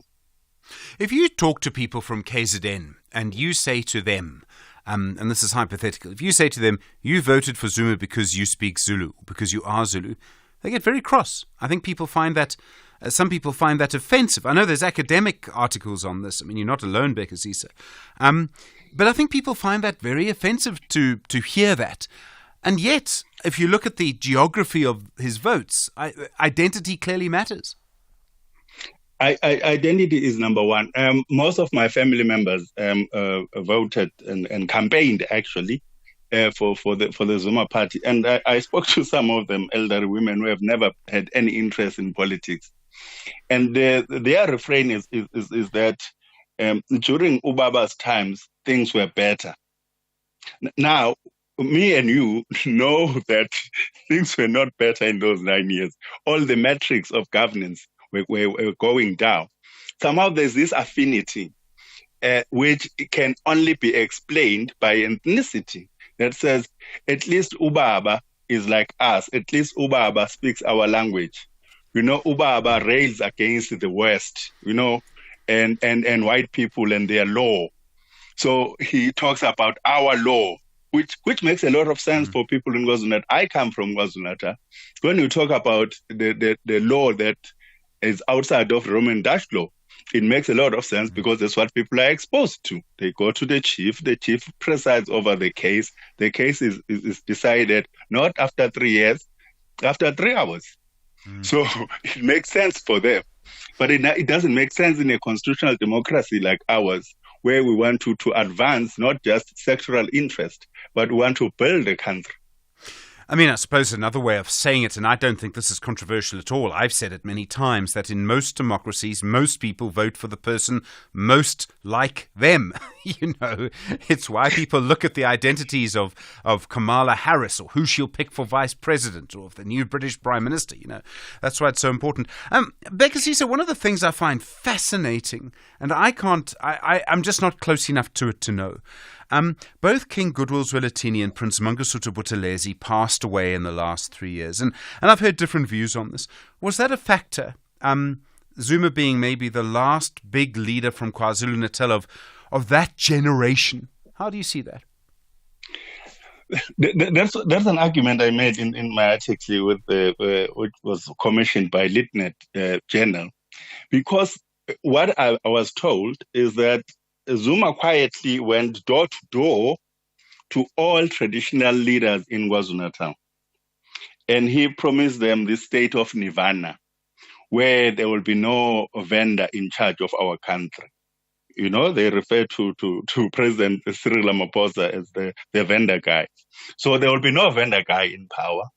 And we are going to revert the power not to politicians, but to traditional leaders. And if you guys vote for the MK party, you guys are going to be part of parliament while we're changing the law. Now, he can do that. He could do that because there was no king His Majesty King Zwelithini Kabhekuzulu. Of course, there was no king or the traditional prime minister, Inkosi Mangosuthu Buthelezi. Those were two powerhouses who will speak a better form of ethnic politics, which was centered around Zulu nationalism at a broader level than the Zuma version. But in the absence of those two leaders, he then converted what used to be a soul Buthelezi type messaging before 1994 into something as a person to create a personal fiefdom. Because Zuma has no need to be in parliament. He has no need to be president. He has done it all. But it's a personal vendetta because he was asked to resign a year before his presidency, something he had done himself before. But it's a vindictive old man that has absolutely no place in our political discourse. And right-thinking people must do everything in their power to monitor him, because by law he has not done anything wrong, to monitor him and make sure that the charges he faces are brought to a conclusion. Not because there's a vendetta on my side against Zuma. As a political commentator, I won an award for writing about Buthelezi, whom I hated for the longest of my life. But because it's about balance, it's about driven by evidence. There is evidence that the Zuma phenomena isn't good for the country. We come from the Zuma unrest in KwaZulu-Natal and parts of Gauteng. We know the destruction. Over 330 people perished. Not a single person has been convicted of that kind of thing. So we've been here before. So the anxiety that I express in my writing is not misplaced. Bekasisa Mncube, thank you very much indeed. Very strong view. Multi-award winning columnist for The Witness and an author here with SAFM, 7 minutes to 8. SAFM, guiding you through the rush hour traffic. Just northwestern parts of Joburg have used Boundary Road that links Malabongwe through to Beyers Naudé. There's a burning fire near Yakul Creek Golf Estate. It's causing a bit of a standstill on that section of Boundary Road this morning. If you're out there wondering what's going on, that's what it is. Joburg's N3 north is quite slow from Giluli's, moving up towards Modderfontein Road in Edenvale. Behind that, the N12 and R24 routes remain heavily backed up from Ekurhuleni coming into Giluli's for connections to that N3. And the N4 into Pretoria are going to be asked to queue this morning through Watermeer Street down towards the N1 highway. N2 coming off the south coast to KZN on your way into Durban through Monsamtoti. The earlier crash in there seems to be cleared. Traffic is moving through. The M4 is quite heavy today between Blue Lagoon and the Mshlanga. There's quite heavy backlogs both directions through there. And Cape Town all very busy, largely to do with the flooding on the N1 highway, the alternative route action that motorists are moving onto and clogging up. And then on top of that, you've got some rain across central Cape Town. Real standout queues this morning. Very busy along the Plattekloof Road route, the Gielbesson Road route, Bosmansdam Road from Gielbesson all the way down through Boortesak and across into Summer Greens is heavy. Edgemead Drive is badly backed up. The N7 north from Goodwood really heavy up towards Bosmansdam as well. But just sort of everything, give you an idea of how bad it is. The M5 is still queuing from Retreat, Grassy Park all the way through to Kuburg interchange. And the R300 this morning under pressure through the rain with queues from Delft all the way through to Van Riebeeck Road and that Strand Road exit into Belleville. Rob Byrne, SAFM Traffic. The incredible story is written by the classical performance of a magnificent Olympian. Josiah Tugwani painted Atlanta in the colors of Africa Borwa. He took center stage and rounded off a memorable Olympics in style. Tugwani emerged victorious in a 124-man battlefield from 79 countries to claim gold in just 3 seconds. Every countryman wants a medallion. Ezekiel Sibeng delivered silver in the men's 800 meters. Marianne Kriel joined the podium with a collection of bronze in the women's 100-meter backstroke. Magical moments of the Olympics. Brought to you by SABC Sport, proud broadcaster of the Olympic Games Paris 2024. For the love of the game. When Freddie, a troubled woman, is nearly assaulted outside a nightclub, the toilet attendant steps in to help. Baba, a former child soldier, acts with swift, unstoppable brutality. She's entranced. The pair form an instant intoxicating connection. Something dark within both of them quickly emerges. Soon, they set about exacting revenge on people from Freddy's past. Baba's skill for violence and Freddy's tinge of psychopathy prove a lethal combination. But they are not the only ones on the hunt. We hunt together, Mondays to Wednesdays at 9 p.m. on S3. Starts 24th of July. Channel your best drama with BBC Primetime. Only on S3. Open up.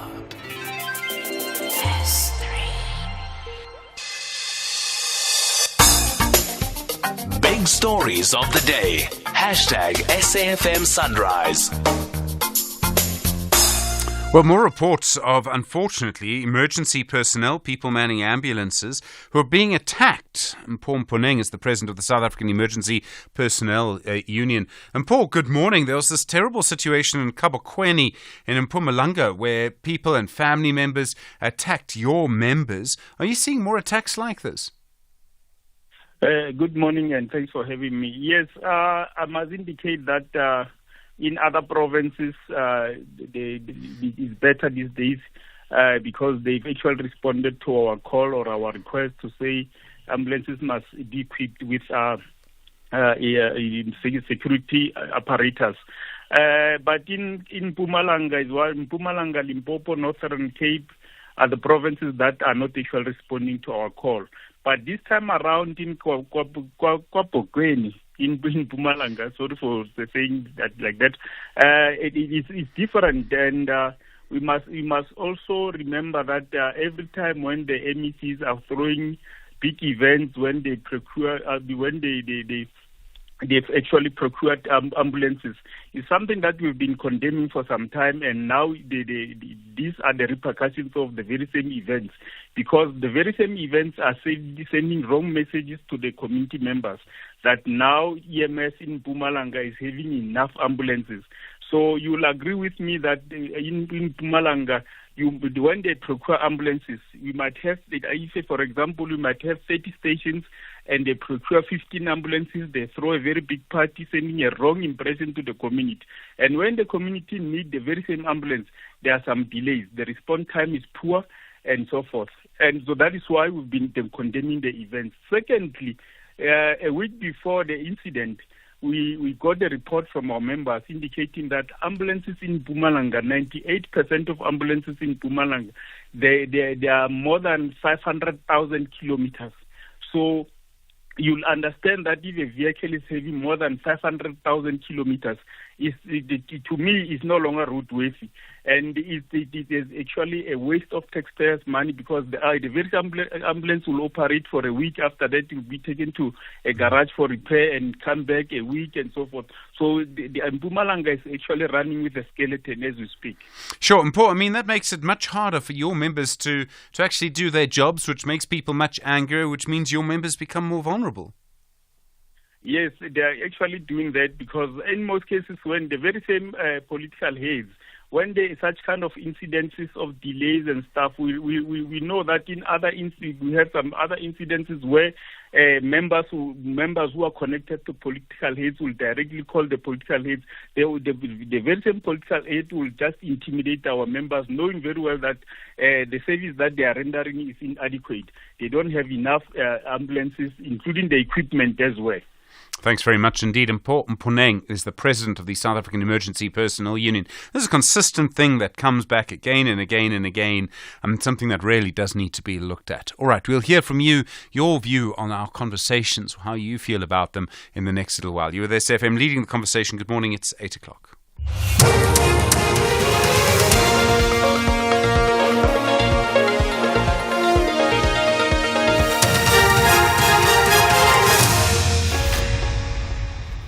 Thanks, Stephen. Top stories for this hour.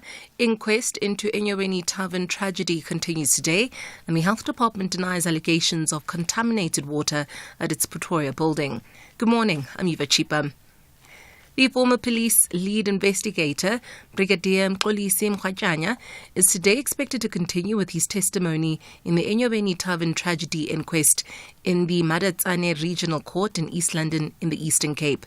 The aim of the inquest, which started on Monday, is to establish if anyone can be held criminally accountable for the deaths of 21 teenagers inside the tavern 2 years ago. During testimony yesterday, the lead investigator said the tavern owners should be held criminally charged because the deaths could have been avoided if the tavern had enough ventilation and more than one point of exit. From my own observation and through this investigation that I've already aforementioned, much of negligence from the part of the manager, owner, the bouncer who used a pepper spray on the day out of that congestion. I submitted thinking that the DPP will see fitting that the people be charged for a culpable homicide. When that situation of overcrowding took place, people would have had alternative exit. The Mpumalanga Premier Mandla Ndlovu has welcomed the seizure of assets and properties linked to 22 senior government officials, service providers and entities allegedly involved in corruption in the Provincial Public Works Department.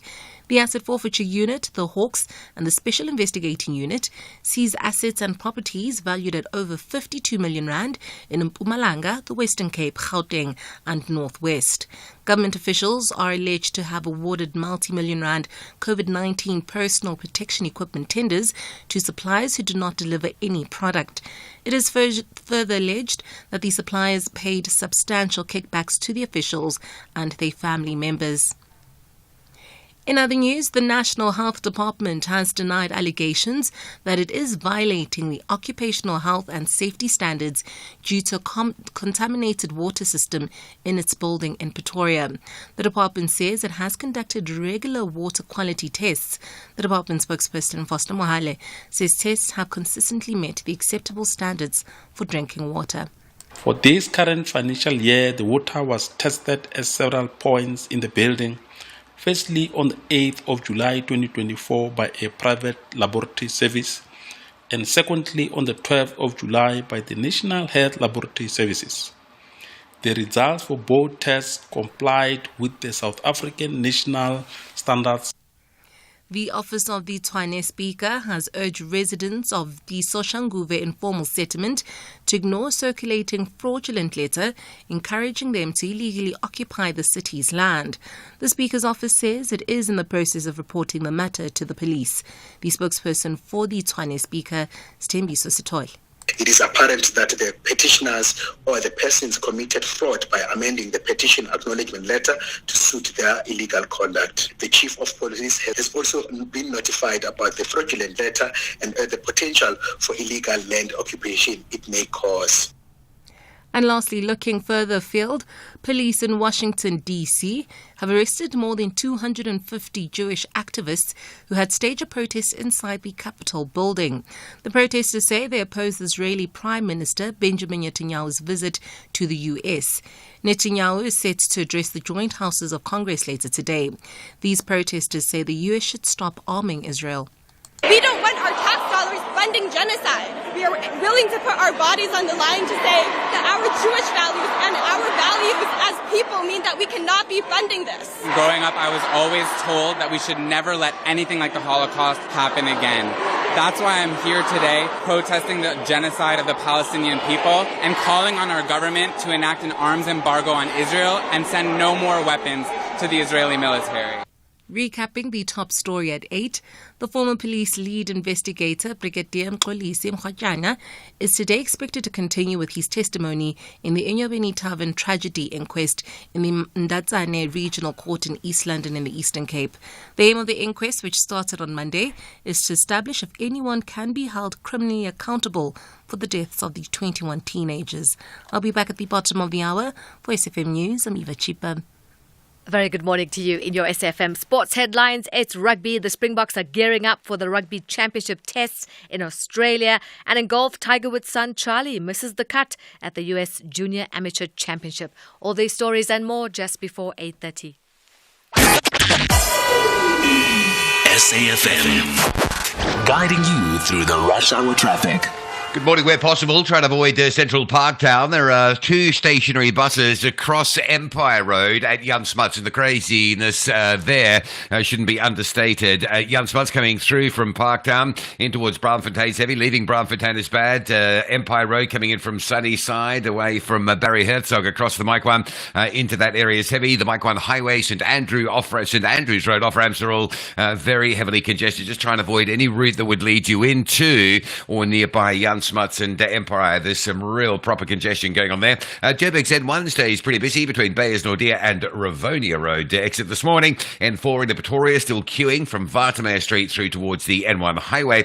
And Durban, we've had some congestion this morning on the M4. It's still busy around Virginia Airport, both sides of the Roosevelt Highway. Amanzimtoti is all cleared up. Stationary truck just after Umlas Road on your way to Pietermaritzburg. 1 lane open there. Expect some delays. And Cape Town, easy just to say, give yourself plenty of extra time to get through everything on a go slow this morning, particularly around the N1 highway. Flooding, alternative routes are jammed up, and everything else just being held by some rain that's moved in and kept volumes up and speeds down across some other city this morning. Rob Byrne, SAFM Traffic.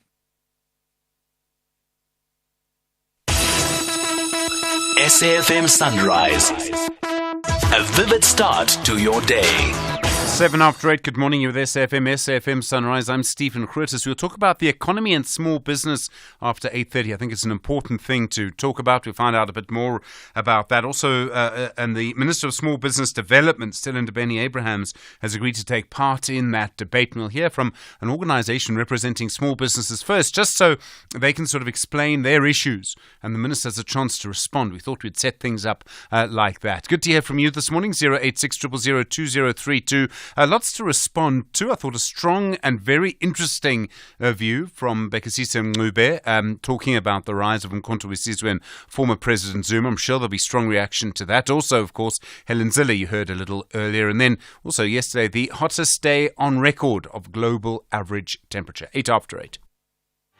Individual brilliance meets the power of teamwork.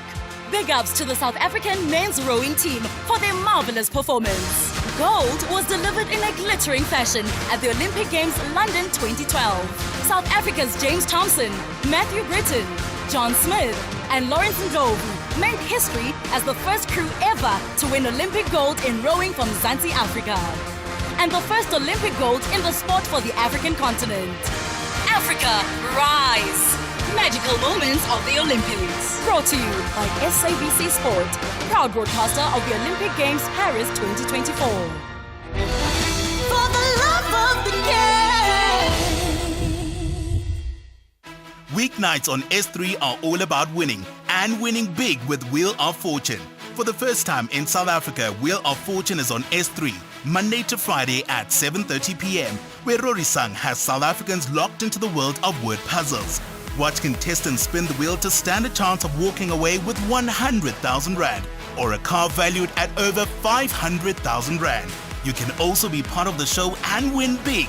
To be part of the show, log on to wheeloffortunesa.tv and let the wheel decide your fate. Channel your inner wordsmith with Wheel of Fortune SA on S3. Open up. Conversations that you connect with and react to. SAFM. All right, good to hear from you this morning. You know the number. Well, some very interesting conversations we've been having this morning. Let's hear a response to them. Temba on the line from Gqeberha. Temba, hi. You heard Bekasisa Mncube there talking about former President Zuma and MK. What do you think, Temba? Thanks, Steve.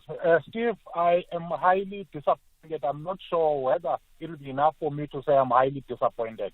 Or I should simply say I reject anything that he said. He finished me, Steve, when he said he won an award by writing about Mr. Buthelezi that he hated so much in his life. Who says now he does not hate Zuma? Who says his comments are not emanating from the hate that he has for Zuma, because he told us that he hated so much Buthelezi. But let's get to this point. The point that he makes up front, that Zuma mobilized MK on a Zulu ethno-nationalistic agenda. There's no evidence for that, Steve. There is really no evidence. Zuma did not start to be a leader now. Zuma showed himself as a leader of the revolution long before. He came through during the dark days in KwaZulu-Natal. He is held as one leader who worked with Dr. Buthelezi to ensure that violence come to an end in KZN. So Themba, that I mean, it's a very complex question, and that's why I made the point. And I think it's an important point that in many democracies, most people vote for the person most like them. And I don't think it's controversial to say that. So you say, just hold on, let me finish. You say there's no evidence. Then how do you explain the really strong support for MK in KwaZulu-Natal? There's some support in other provinces, and this is important. In Mpumalanga, I mean, just that alone may prove your case. But almost no support in places like the Free State or the Western Cape or the Northern Cape. This is exactly where, as the enlightened, if I can put myself into that pedestal, we must go in and analyze. Because I will tell you, the biggest problem was his ability to crisscross the country. That is one. Two is the opposition and any strategy that was put before him to prevent him accessing certain provinces and certain regions. What? No, come on, Themba. You can't say that he was prevented from accessing certain provinces or certain regions. What proof do you have of that? No, I have proof on the ground, Steve. I'll give you an example because you know where I am. Here in Nelson Mandela, the guys that are organizing in fact, I'm not carrying a brief for MK, by the way. The guys that are organizing MK, they battle to find a hall or even a field to hold the meeting. So those are the strategies that were put before them. They should have contended with that politically. But to say that he does not enjoy support anywhere outside the KwaZulu-Natal, and you then want to characterize the support that he has, even in Mpumalanga, in Gauteng, as the Zulu nation voting for somebody who looks like them. And still, to say, I thought you will ask this gentleman to bring evidence, to say that he heard that Zuma went in the dead of the night to each and every leader, traditional leader in KZN, saying no vendor should come in. That was a very bad statement. That was a very racist statement for him to come and say it into the national radio. At least Zuma did not say it in national radio. And there's no proof that Zuma did that, because we know there's a big share between the ANC and IFP in the traditional leadership in terms of membership. Right. So those ones who share their support with IFP, they should have spoken out. All right, Themba and Klaberga, we've heard you. Thank you. Zakele and Pinetown, do you agree with Themba? I agree 100%, Stephen, with Themba. I think that to actually umbrella it and say it's ethnic mobilization is quite unfair. I would tell you why I say this, because I'm a Zulu-speaking person. I don't subscribe to MK Party, and I didn't vote for MK Party for that matter. But for where I come from is that there is IFP in KZN. Why wouldn't people be linked to IFP? Because IFP is predominantly in KZN. So I find it so strange that people would actually say that it's ethnic mobilization if they've lost the election, so to speak, in the province. Because there's not only MK Party that is from KZN, IFP is also from KZN, but people decided to vote for MK Party for whatever the reason is, and I don't think it's got anything to do with ethnicity, Stephen. All right, Zakele, thank you. Interesting. Vusi in Midrand. Vusi, hi, good morning. Vusi, I could be wrong. I might know which way you're going to go, but I'm not sure. It's fine. Look, I also agree with these two speakers. Look, Steve, you should also be very careful that your show doesn't push a certain narrative. Because that one, for allowing that guy to come and push that kind of a dangerous propaganda against the Zulu nation, that one is dangerous. It might even went further trigger anger. Why I'm saying this? Well, Vusi, I don't know about that. I think we must be very careful about saying we're scared of ideas. I don't think we should be scared of ideas. But I mean, I hear you. Anyway, go on, yeah? The IFP, look, under the IFP, we know, under the IFP, a lot of black people died. Whether it's Zulus or what, a lot of people died, we know it there. You cannot come and now and want to push this kind of propaganda. Look, people even died now in Marikana. Why doesn't talk about those issues? So, Yeah, but for him to come here and want to claim that Zuma is bad, Zuma is dead, Zuma went and talk with other traditional leaders to say, don't vote for them. No, Steve. All right, Vusi, no, I hear you in Midrand, thank you. And Bayisa, hi, in Peter Maritzburg. You want to talk about, is it Becky Mtolo? And he's been in the news a lot, and his argument with his war with Nahawu has been fascinating. Yes, good morning, Stephen. Morning, Bayisa, go for it. Yes. Look, I wish you all the best as you are leaving us here. Thank you. As well. Thank you. Yes. You know, in most instances, I don't agree with Mtolo, but yesterday, Mtolo was spot on. I will tell you from the personal experience. You know, there is a device which was set on my wife that prevents a pregnancy. Yes, I think I know the device. You put it inside you for a period, yeah. Yes. That device was put in the private hospital. So we decided that, no, man, to remove this thing, to going back to the private hospital, it will cost us unnecessarily a lot of money when in fact it can still be removed in the local public hospital. You know, when we went there, the lady was wearing a t-shirt. You know what she said to my wife?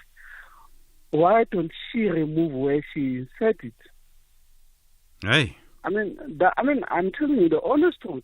I mean, by the way, and she was not just a young lady, she was a fairly old woman.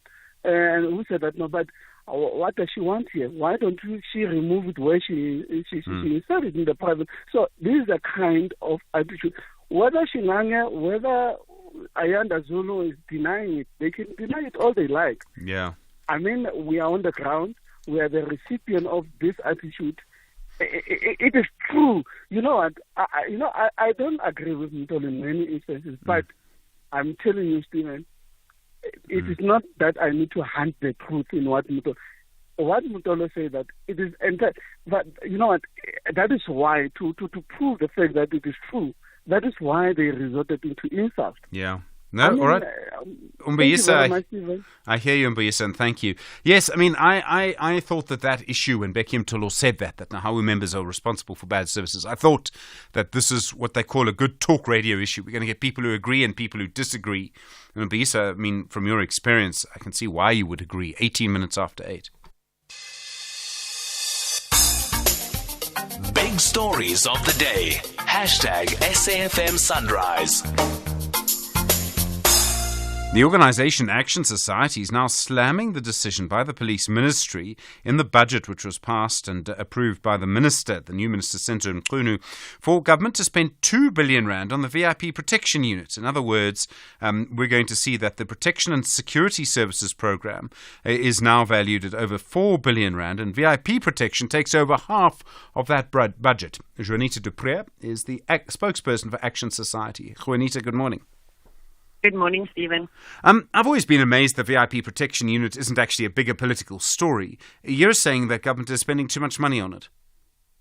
Yes, definitely. 2 billion, I almost said dollars, 2 billion rand for VIP protection for ministers and members of the cabinet. How much protection is offered to normal South Africans if we have a murder rate of 85 a day and children being abused and killed, 175 reported rape cases every day? Where's our protection? What money is coming to our protection? Should that money be spent, I suppose, I mean, as I understand it, the Family Protection Unit actually has a smaller budget. Yes. According to the budget, even the intelligence service, intelligence services, if that's less, the detective services, they're getting less. Everybody is getting less. It's just the VIP that has an increase. It's a small increase, but an increase nevertheless. We would have liked to see a decrease because what is the purpose of the VIP protection services for South Africa?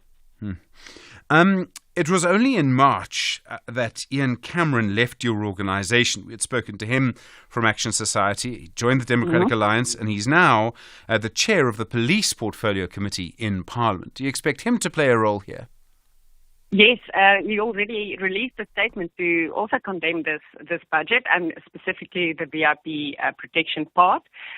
So we have written, or we are in the process of writing him a letter to support him and to ask him to really not back down on this issue, because we have so many cases coming in where crime is out of control, and we need the money to go to the right places so that there's a better South Africa for all of us. Thank you very much indeed. Janita Duprier from Action Society, the spokesperson there. Do appreciate the time this morning. The Science of Life on SAFM. You know, when you go to a new website, a website that doesn't really know you, one of the first things you see is it says, will you accept cookies and conditions? And you have to click accept to get to the whole page. It's one of the most irritating things. It didn't always used to be like that. And it's interesting because this is about what are called cookies. And cookies are essentially little pieces of software that are left on your device and left there by advertisers, and allows them to know what you're interested in. It tells them essentially what you did on that website the last time. Well, there are big changes, and Google, if you use Google Chrome, has been looking at phasing out cookies. Now it looks perhaps at letting them actually stay in the system. Jan Vermeulen's editor at My Broadband. Jan, good morning. Good morning. I don't mind cookies particularly. I've sort of given up worrying about it. And yet I know that wherever I go, certain adverts for certain things, I'm not going to tell you what, follow me around. And I find that really irritating. How important are cookies to that? Yeah, extremely. So the thing about the web is that it's stateless, right? So there's no way to remember exactly who you are. And so what these advertising networks do is they rely on cookies to track your browsing activity from site to site and kind of build a profile of you. So that profile of you is not necessarily just stored in the cookies. Eventually they build one in their own databases, and they kind of link that to the cookies on your machine. But yeah, without cookies, that doesn't happen. But also without cookies, all the free services that we've come to expect online, from Google to Gmail to Microsoft's free versions of Office, all that stuff that we've come to expect online, Twitter, YouTube, all of those are enabled by advertising. And without the cookie model, there would have had to have been some sort of alternative method of funding these systems. Okay, so now Google wanted to remove them from Chrome. It wanted to phase them out. What did it want to do instead? I mean, it would surely advertisers need this. Yes, so it was going to implement its own, what it calls privacy-preserving cookie system. And this was in response to criticism about the whole cookie system, right? That it allows, third parties to build these incredibly accurate profiles on people and target them, and in the most benign case, target them for advertising. But we've seen that weaponized in the Cambridge Analytica scandal, which wasn't just a cookie thing. It was also like a survey and other stuff. But the bottom line is that they were able to build this incredibly detailed profile of people and then target them with political advertisements. And that's just like kind of one step up. You can get far more nefarious types of targeting for propaganda and stuff. So there was some criticism about the current cookie model. So Google's like, okay, let's see if we can fix this. But, damned if you do, damned if you don't, once again, because their new system attracted criticism as well, because like the critique was essentially it would put all the power of cookies in Google's hands exclusively, essentially, and not open it up to third parties anymore. So they would get rid of the third party exploitation, but it would also cement Google's monopoly in digital advertising. Sure. So they've reversed that. I mean, I'm still going to be followed around by people trying to sell me all sorts of nonsense, right? And yet that's, for the moment, that's because there's no better way. Yes, and also we'll see how this system is actually implemented, because what Google is saying is they will give users the choice in Google Chrome. Now it's significant that this is in Google Chrome because Chrome has become the most popular browser online, and so once again, criticism is leveled at Google for essentially monopolizing the whole supply chain of the web, from the browser through to the cookie through to digital advertising. But Chrome didn't always used to be the biggest browser in the world. That used to be Microsoft Internet Explorer, but Microsoft dropped the ball so badly that Chrome was able to come in and steal market share away from all the other incumbents like Firefox. But be that as it may, rant for another time.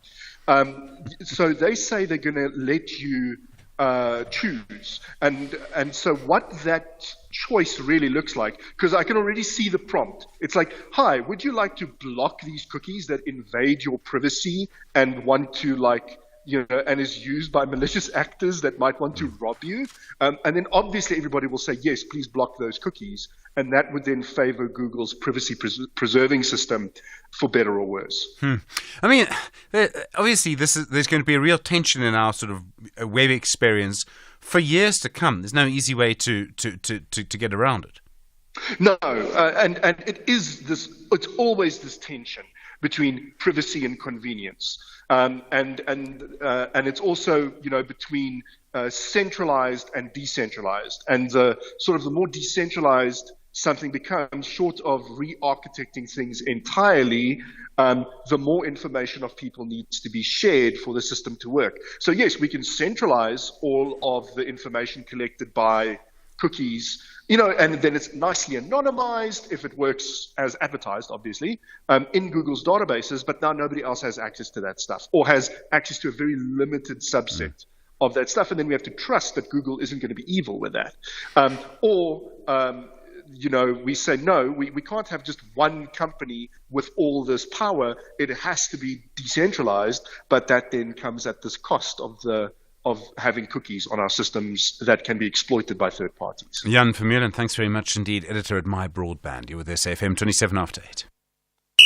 This is SAFM Sport with Zai Khan. Zai, good morning. The Springboks gearing up for Australia. Yeah, they're ready. They're ready to go with new faces stepping up and some key veterans out. It's a fresh challenge. Our boys are set to take on Australia, aiming to prove their world champion status. So definitely exciting times ahead. Key positions at fullback, fly half, scrum half, 8-man and hooker are up for grabs after 12 World Cup winners were left out. Rising stars like Grant Williams at scrum half and Eldrick Lowe at 8-man have a chance to sign. And the Bok coach Rassie Erasmus faces tough calls, especially with Willie Leroux and Damian Willemse out due to injuries. The Boks will reassemble in Johannesburg on Sunday before heading down under. More rugby. The Blitzboks are set for redemption at the Paris Olympics, aiming for their first gold medal. Kicking off today, they face Ireland at 5:30 this evening and New Zealand at 9:30 p.m. with a crucial start needed to boost their medal hopes. They are emphasising defence and possession. Despite a tough season, the Blitzboks are confident after a strong repechage performance. Their intense preparation and recent match fitness could give them the edge. Now, soccer, the German-born FC Augsburg defender Patrick Pfeiffer has revealed he's finally received his Ghanaian passport and is ready to don the famous Black Stars jersey. Pfeiffer is part of the Augsburg team holding its training camp in Mbombela, and they played the opening Mpumalanga Premiers International Cup against Yanga this past weekend. The 24-year-old Pfeiffer, born in Hamburg, Germany, to Ghanaian parents, and 2 years ago, the Ghanaian football listed him as one of their European-based players who was eligible for selection. Here's Pfeiffer. Yes, I was a few weeks ago in Ghana, and now I get my passport. And yes, I hope that in September they call up. They can make a call up for me. Does this trip really make you really interested to be part of the Black Stars and also play in Africa? Yes, of course, because it's my motherland. I love the land. I love the guys. I love the vibes. I love the food. And yes, I born and raised in Germany, but I love Ghana. And finally, golf. Charlie Woods, the 15-year-old son of the legend Tiger Woods, shot an 10 over par 80, missing the cut at the US Junior Amateur Championships, finishing with a 22 over total. Charlie's performance placed him near the bottom of the 264-player field. Tiger Woods, who won his championship 3 times in his youth, walked the course supporting his son. More sport on SAFM around 12:30. I'm Zai Khan. Zai, thanks very much indeed. Growing the economy, the role of small business. That's next. You're with SAFM leading the conversation, 8:30. Thanks, Stephen. In news making headlines for this hour, 6 suspects have been arrested in connection with the hijacking and the illegal possession of a firearm in Philippi on the Cape Flats. The Metro Police spokesperson, Ruth Solomons, says the officers spotted a vehicle in the area that had been reported as hijacked in Mitchell's Plain. In other news, the former police lead investigator, Brigadier Mxolisi Mkhatshanya, is today expected to continue his testimony in the Enyobeni Tavern tragedy. The inquest is being held at the Mdantsane Regional Court in East London in the Eastern Cape. The aim of the inquest, which started on Monday, is to establish if anyone can be held criminally accountable for the deaths of 21 teenagers inside the tavern 2 years ago. And lastly, the DA's chairperson of the Federal Council, Helen Ziller, says it does not make sense for someone who doesn't understand the independence of the judiciary to serve on the Judicial Service Commission. The party has taken legal action against Parliament for its appointment of the former Western Cape Judge President John Hlophe to the JSC. I'll be back at 9 with more. For SFM News, I'm Eva Chipa. SAFM, guiding you through the rush hour traffic. Good morning. Very heavy around Parktown. A couple of Paco buses have got themselves in all sorts of trouble going sideways across the roadway, Janspots and Empire Road. So quite a backlog of traffic. Empire Road coming in from the Barry Herzog side is perhaps the heaviest of the affected routes through there. N1 North from Bayers Nordier up to Winnie Mandela is still a problem. Southbound approaching the off-ramps quite slow as well. The lights of that Winnie Mandela N1 bridge have not worked for the longest time, and it really does have an impact on rush hour volumes. R21 into Pretoria, avoid it this morning from Monument Park going up into Fountain Circle. There's a truck that's crashed before Fountain Circle. It's a really heavy delay. Got plenty of options. Off the N1, you could take the N14, Boerta Avenue, Rigel Avenue, lots of options. Just avoid the R21. It's really quite heavily backlogged. Durban, the crash into the Bunsum Toti, that's all clear. That traffic's released and flowing normally. Some breakdowns on your way to Pietermaritzburg at Umlas Road. One lane open, big queues from Camperdown. On your way to Durban, a breakdown at Cato Ridge. So some delays from the Camperdown side as well. At Cape Town, we've been mentioning it's all very heavy, and it still is very heavy for this time of morning. Routes like Marine Drive in from Tableview through Milnerton, Pardon Islands heavy. N7 heavy as well from Goodwood up to Bosmansdam North, from Plattekloof down to Bosmansdam South. R300 jam-packed on the run from Delft up towards Kales River. M3 this morning, still really heavy from Constantia up through Bishop's Court, Newlands, and then all the way through to Hospital Bend. Just make sure you've got plenty of time to get through and get through safely this morning. Cape Town is a very busy city with the rain and, of course, the flooding on the N1 inbound, still having a major impact locally as well. Rob Byrne, SAFM Traffic.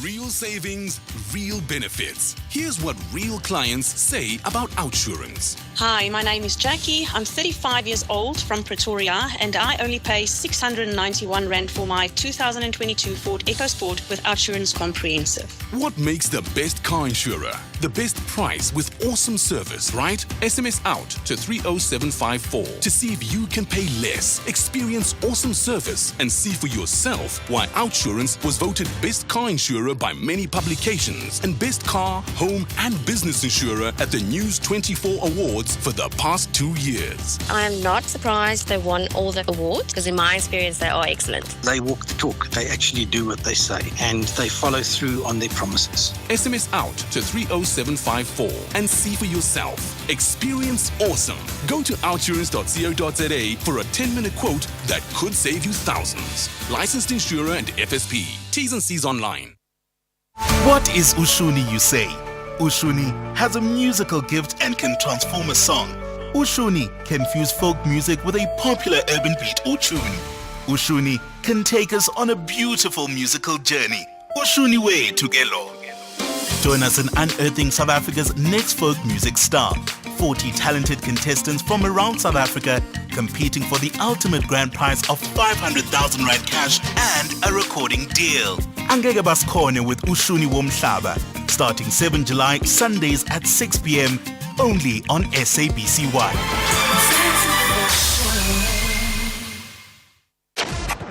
Mediated conversation on SAFM. 25 minutes now to 9, the time for your mediated conversation this Wednesday morning. With the new coalition government now slowly settling down into office, they have to face what is really our biggest long-term problem, which is enabling the economy to create more jobs so that more people can have a sustainable income. You've heard the unemployment figures so many times, but you don't need to hear the numbers. You can just look around and see how many people are desperate for some kind of work. Key to this is small business, which is supposed to be helped so they can grow and employ more people. But as you know, it is very hard to start and run a small business in our country. So then, what kind of intervention do we need in our economy, and what role should small business be playing in this? First this morning, Professor Imran Valodia is the director at the Southern Centre for Inequality Studies at Wits University. Then Teboho Kaas is the CEO of the Institute of Chartered Entrepreneurs. The Minister of Small Business Development, Stella Ndebeni Abrahams, will then explain what she and her ministry are doing to try and help small business. And finally, Jessica Hawkey is the Managing Director at Red Academy. They try and help small businesses. We start then with Professor Imran Valodia. Professor, good morning and thanks for your time.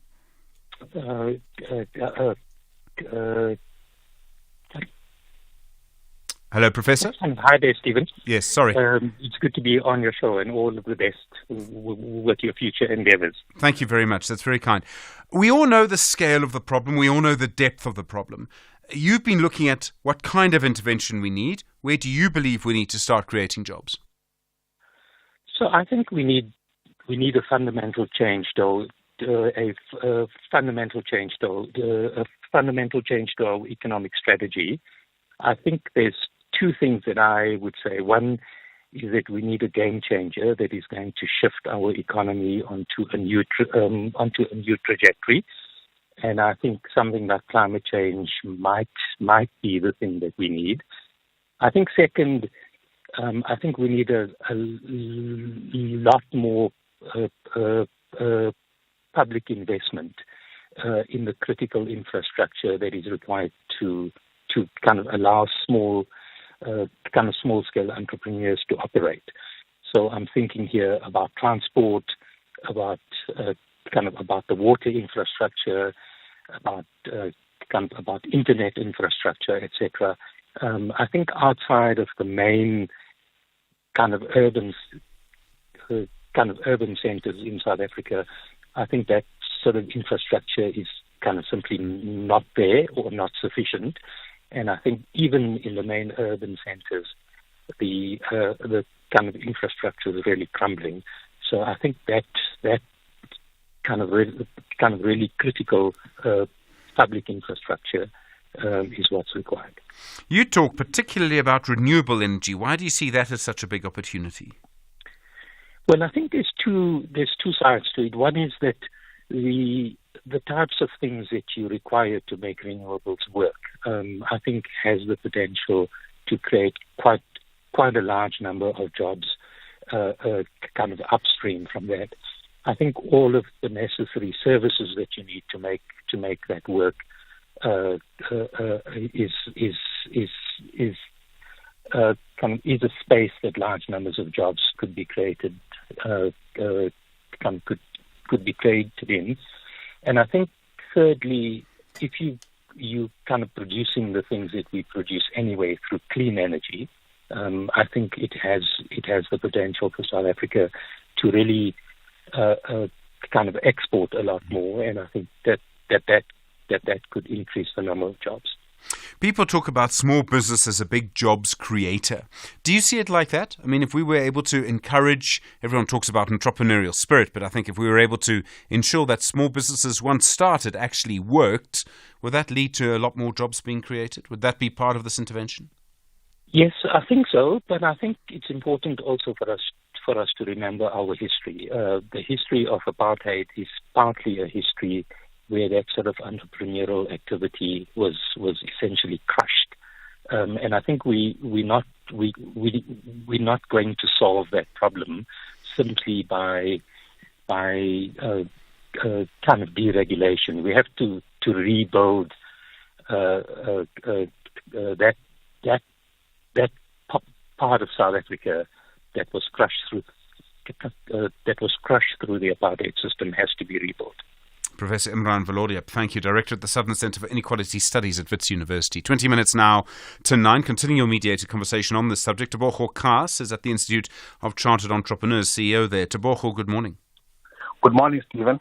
How difficult is it to start and then run a small business in South Africa? It is very difficult, Stephen, not only in South Africa, the world over, but in South Africa we make it even much more difficult. And picking up on the professor's comments. We need to create new jobs. We also need to focus a lot more on creating new enterprises. And the creation of new enterprises requires support for entrepreneurship who take risk, hoping that they will make sustainable institutions. For example, the key, if you're going to go into new areas, whether it's climate change or the development of new products in transportation or methods of doing things, you need to be able to ensure that you make it easier for people with ideas to have their ideas tested and flourished and introduced to the market, and make sure that you give them all the support for them to flourish. That is how Google started. That is how most of the other large enterprises we know globally started. And it is a support. The government can play a very critical role, as it did with Google through the DARPA project, but that's a different conversation altogether.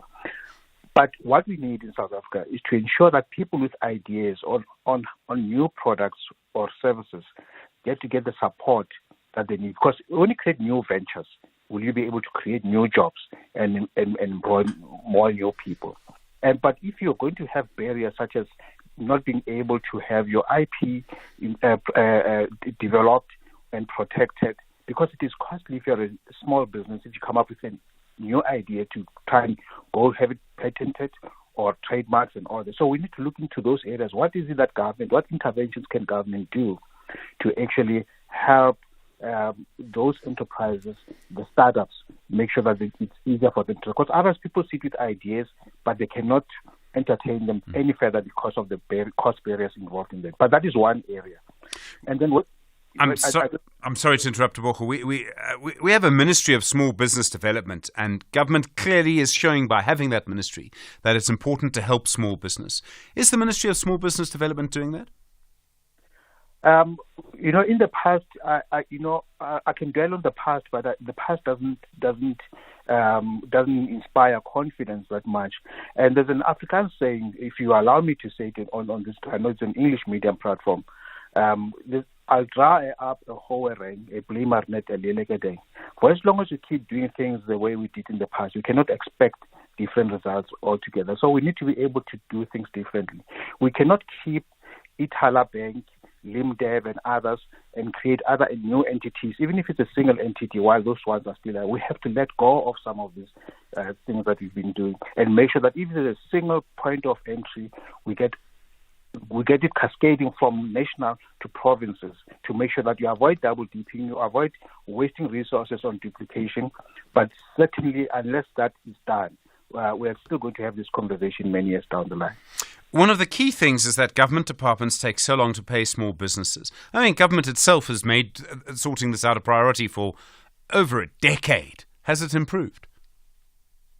Not at all. In fact, this 30-day, it started many years ago. I remember then Deputy President Phumzile Mlambo was still around, and unfortunately, it has never seen the light of day. And it's a very simple solution to do. Make it part of the CEOs or accounting officers' performance metrics to ensure that SMEs get paid within the stipulated time.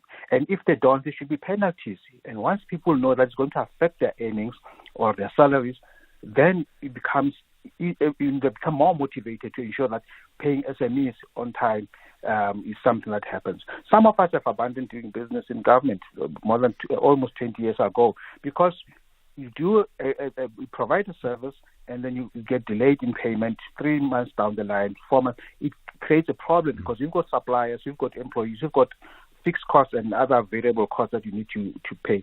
And until government take that seriously, because most of the small businesses actually rely on government business for survival. Tebogo Khas, thank you, at the Institute of Chartered Entrepreneurs. Just gone 8:45 now, the time now to hear from the Minister of Small Business Development herself, Stella Ndabeni Abrahams. Minister, good morning, and thank you for joining us on our mediated conversation this morning.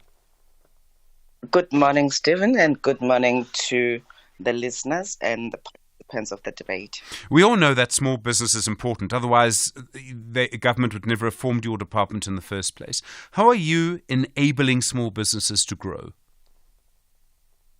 Probably let me start here, Stephen, before I respond to the question, to just give a historic background that is important that Professor made reference to.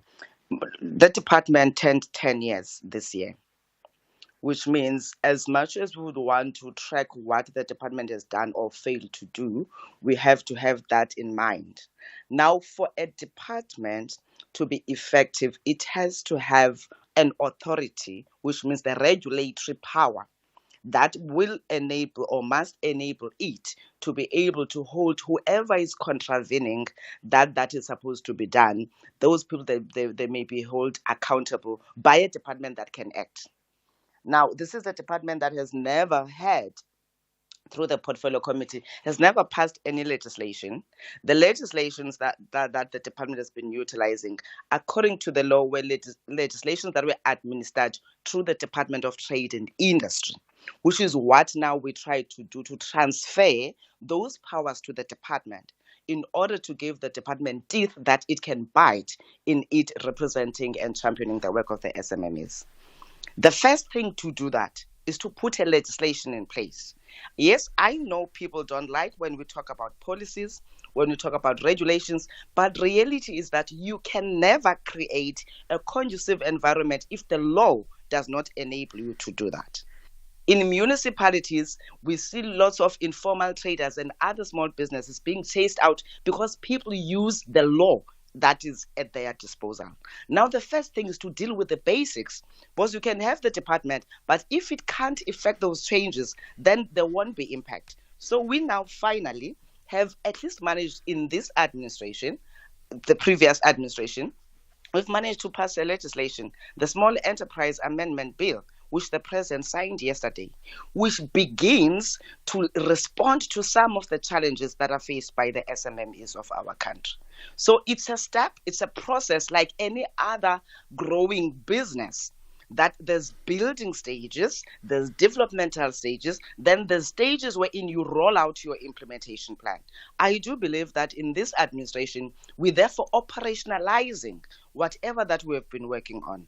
You had them talking about the fact that there's these opportunities, we can create jobs if government invests in this and that. Without proper mechanisms to support SMMEs, the SMMEs will still be left behind, which is why we said, through this legislation, let's therefore establish the Office of the Ombuds. That must be able to deal with what Tebogo is complaining about. The administrators that are not paying the SMMEs on time. Legally, now we have somebody whose findings will be binding to all, and therefore we can begin to charge. Because those things are there, by the way. People have those in their performance agreement. But because there's no law that enforces that, they know there's nothing that you are going to do if they've not paid. And this is when I'm saying it's important to work on the legal prescripts that we have introduced as the department. Okay, that does make sense to me. Are there other ways that you are trying to enable companies, changing the environment they operate in, trying to... I get a bit nervous around when people talk about a culture of this or a culture of that. I know that at school, for example, you can actually study entrepreneurship. You couldn't do that when I was young. Are there other ways you can change the environment to help small businesses?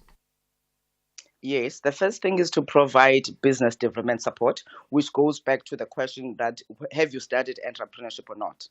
Entrepreneurship is not something that you only study. It is something, that's why you find out that Mark Zuckerberg and others, they produce the technologies that we're utilizing and the platforms that we are utilizing, because it begins with an idea. Now you can have an idea whether you are learned or not. Now the development aspect comes in saying, how do we nurture that idea that you have? Which is why the department has put in place incubators. We have about 121 incubators just supported by the department outside what the private sector is doing. Those incubators are meant to nurture the ideas that people come up with, teach them on the journey that they need to take, expose them to certain technologies that they must use in order to advance their ideas, and therefore they are able to develop prototypes that must find expression in the market.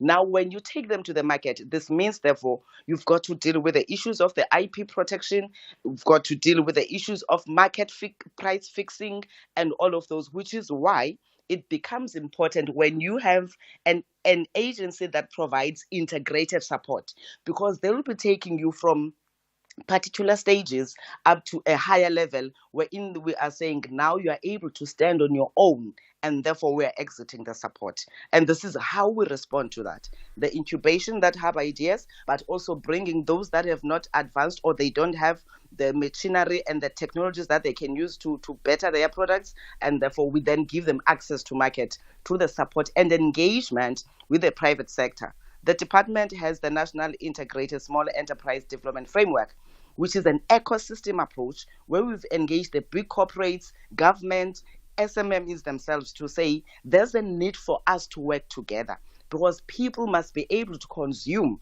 the products that are produced by the entrepreneurs, but at the same time, those products should be available in certain areas where people must access them. That requires all of us now as the ecosystem to come together. There's lots of products, Stephen, that we've supported people on, as CEDA and as CIFA. They are in the shops, but people are not buying them, which is what you do as you grow up. You say, we've opened space, we've engaged this one and that one, they've put these products, but we see the uptake is not that much, which means, therefore, as you do your review of how your products are responding to the client's needs, you begin to say, then it means we must invest in marketing, we must partner with other agencies that are responsible like yourselves and others to make sure that these products can be marketed for people to know. But at the center of that is people being conscious about supporting local produced products. And Minister, quickly, if you can, please, do you believe at the end of this term, the term you've just started now, 5 years, there'll be more small businesses operating than they are now? Yes. Minister? And I believe that not only that there will be more small businesses that are operating, I believe that there will be more sustainable businesses, because it's not about people getting into business but then dying in 3 years down the line. My focus is on the sustainability of the businesses, because that's where you are able to create sustained jobs, not part-time jobs. And I believe the interventions and the collaborations that we have with other stakeholders in the ecosystem will be able to turn the tide around. Minister, thank you very much indeed for your time on our mediated conversation this morning. Still in Ndabeni Abrahams is the Minister of Small Business Development. More on this topic in a moment. 7 minutes to 9. SAFM, guiding you through the rush hour traffic. Still worth avoiding the R21 heading into central Pretoria via Fountains. It's a stationary truck that's been there all morning and a crash just before that truck. So from Monument Park, R21 is heavy. There's a lot of options. You've got Boerta Avenue, N14, Rigel Avenue. Take your pick, really, but just stay off that R21 North. Joburg's N3 from Alex going up towards Buccleuch Interchange is all of a sudden busy, and a stationary Putco bus across the Empire and Jan Smuts Empire Road coming in from the Mill Park side. Very slow this morning. Now, if you're driving from Durban up to Pietermaritzburg, stationary truck at Armlas Road, heavy queues from Camperdown. And if you're going to Durban, having left Pietermaritzburg, stationary truck at Cato Ridge, so a delay that side from Camperdown as well. Also, South Coast Road, a collision at the M7 going towards the Blufford South Coast Road. Crash there, just causing some delays in that part of Durban.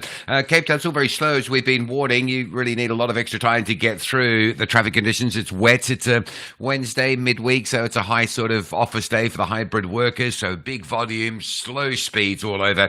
Everything's going slow. Couple of barometers there. The M5 queuing from Ottery all the way through towards the M2. The N7's really heavy backlogs from Goodwood up to the problem N1 inbound link due to the flooding, and then onwards to a very heavily congested Bosmansdam Road. People are taking forever to get through Boertesak and Edgemead and surrounds Bosmansdam, Edgemead Drive, Hill, Basson. It's all very heavy as motorists try to stay off that N1 flooding towards Sable Road. Rob Byrne, SAFM Traffic. Mediated Conversation on SAFM. 6 minutes now to 9. The time continuing mediated conversation this morning around small business and growing our economy. Jessica Hawkey is Managing Director of the Red Academy. They try and encourage people in this direction. Jessica, good morning. Good morning. Thank you so much for having me on your show. Sure. Do you believe that in 5 years' time we will have more sustainable small businesses? The Minister believes it. Do you believe it? I think from our side, we've got to focus on more than just small businesses. We need to focus on corporates who are the engine room of South Africa and increasing the skills and employment in our country as a whole. I think when we've got one of the highest unemployment rates globally, there is a tremendous opportunity to create employment, not only in small businesses, but for our youth as a whole. Is government making it possible to run a small business? I mean, is red tape getting in the way? We've had promise after promise to sort of remove red tape, but small business managers or owners still say that they spend a lot of time having to deal with that. From our side, we've found it an amazing opportunity to start a small business, to found a business that is focused on supporting youth. We've had support in terms of the skills development spend of our clients, which is a government-mandated spend.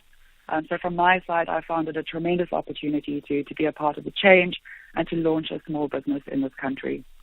Are there other measures you think that could be implemented that could help people? I mean, are there specific things that you can point to and say, look, this will make a real big difference? Absolutely. I think from my side, changing the way in which we upskill our youth represents a tremendous opportunity. If we look to things like preparing our youth for real work readiness, ensuring that they get things like live experience before entering a role or before starting that business, as you've mentioned, there's tremendous opportunity there if we change our approach. I mean, for a long time, they've been sort of taking children to work. It's one of the big advantages a middle-class person has. They've often been to their parents' workplace, whereas someone who doesn't come from the urban middle class doesn't have that opportunity. And you then see that being reflected later. You know, those people in the middle classes get into internships, other people don't. I think from our side at Red Academy, I mean, we understand that 42% of households have no employed person in them. But this does represent a tremendous opportunity, an opportunity to change the way of learning and to actually take learning into the client's live environment.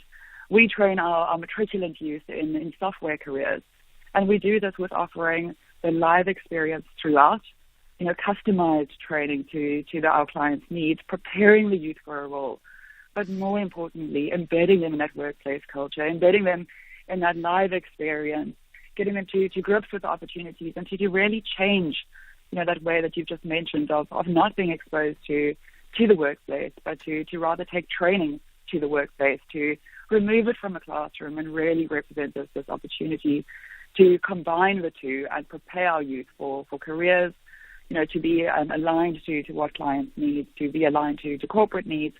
And I think in technology, where it is said that there are 66,000 vacancies that we are currently offshoring or importing as a country, there is tremendous opportunity to link our youth who so desperately need the opportunities to that live environment, to that workplace, and to that role at the end. That is exactly what clients do need. I mean, part of it's also the problems with education. You can't suddenly go into coding if you haven't had a good background in maths back at primary school. From our side, we find that South African youth are natural problem solvers. It does come from the sort of circumstances that we as a country find ourselves in, but there are absolutely youth with the aptitude and attitude to really succeed in coding, succeed in technology, and showcase those values that our clients need in their environment. So from our side, we do look to matriculant youth. We look to youth who haven't maybe gone to a varsity or done other training programs and link them to this way of training inside the workplace. Jessica Hawkey, thanks very much indeed. Managing Director of Red Academy. Do appreciate the time this morning. Bringing an end to your mediated conversation this morning. My thanks also, of course, to the Minister of Small Business Development. I'd often get a minister in your mediated conversation. Stella Ndebeni Abrahams. Tebogo Kaas is the CEO at the SA Entrepreneurs Network. And starting us off today, Professor Imran Valodia, Director at the Southern Centre for Inequality Studies at Wits University. Well, as always, a busy show. Lots of strong opinions, lots of strong views. news. Some of them coming from our guests rather than from you. Some of them coming from you rather than from our guests. We, of course, will be back tomorrow. Lots more to happen during the day. Kathy is next. Look after yourself. From Zelma, from Imdu, from Melissa, from Amandla, and from Stans and myself. We will see you tomorrow. You're with SFM leading the conversation. Good morning. It's 9 o'clock.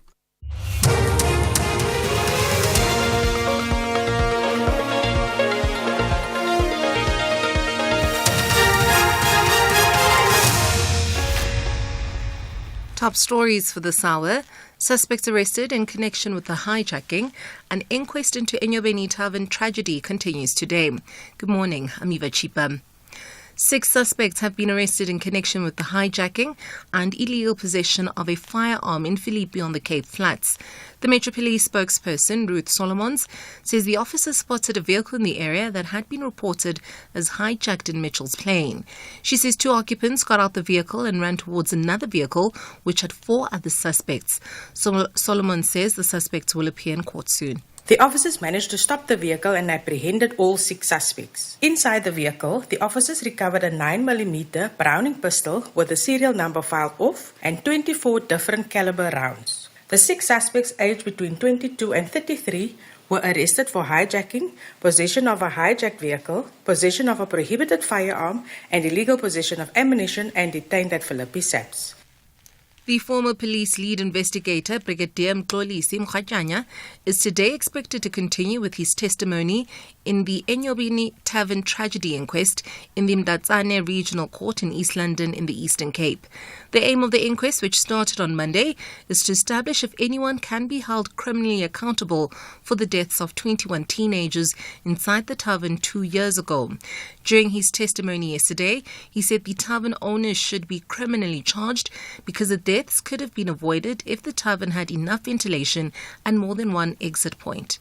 From my own observation and through this investigation that I've already aforementioned, much of negligence from the part of the manager, owner, the bouncer who used a pepper spray on the day out of that congestion. I submitted thinking that the DPP will see fitting that the people be charged for a culpable homicide. When that situation of overcrowding took place, people would have had alternative exit.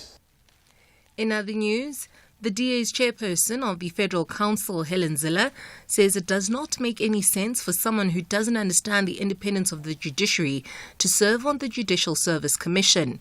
The party has taken legal action against Parliament for its appointment of the former Western Cape Judge President John Hlophe to the JSC. The party argues that a former judge who was impeached should not be appointed to the same commission that found him guilty of gross misconduct. Zille says they've asked the court to find the Parliamentary Act which will set a standard on which MPs can be nominated to serve on the JSC. We are going to be taking the urgent action first because in future the Judicial Service Commission will convene and then will determine who fills certain vacancies on the bench.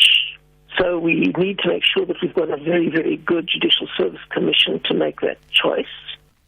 And lastly, President Cyril Ramaphosa says the presidency and government are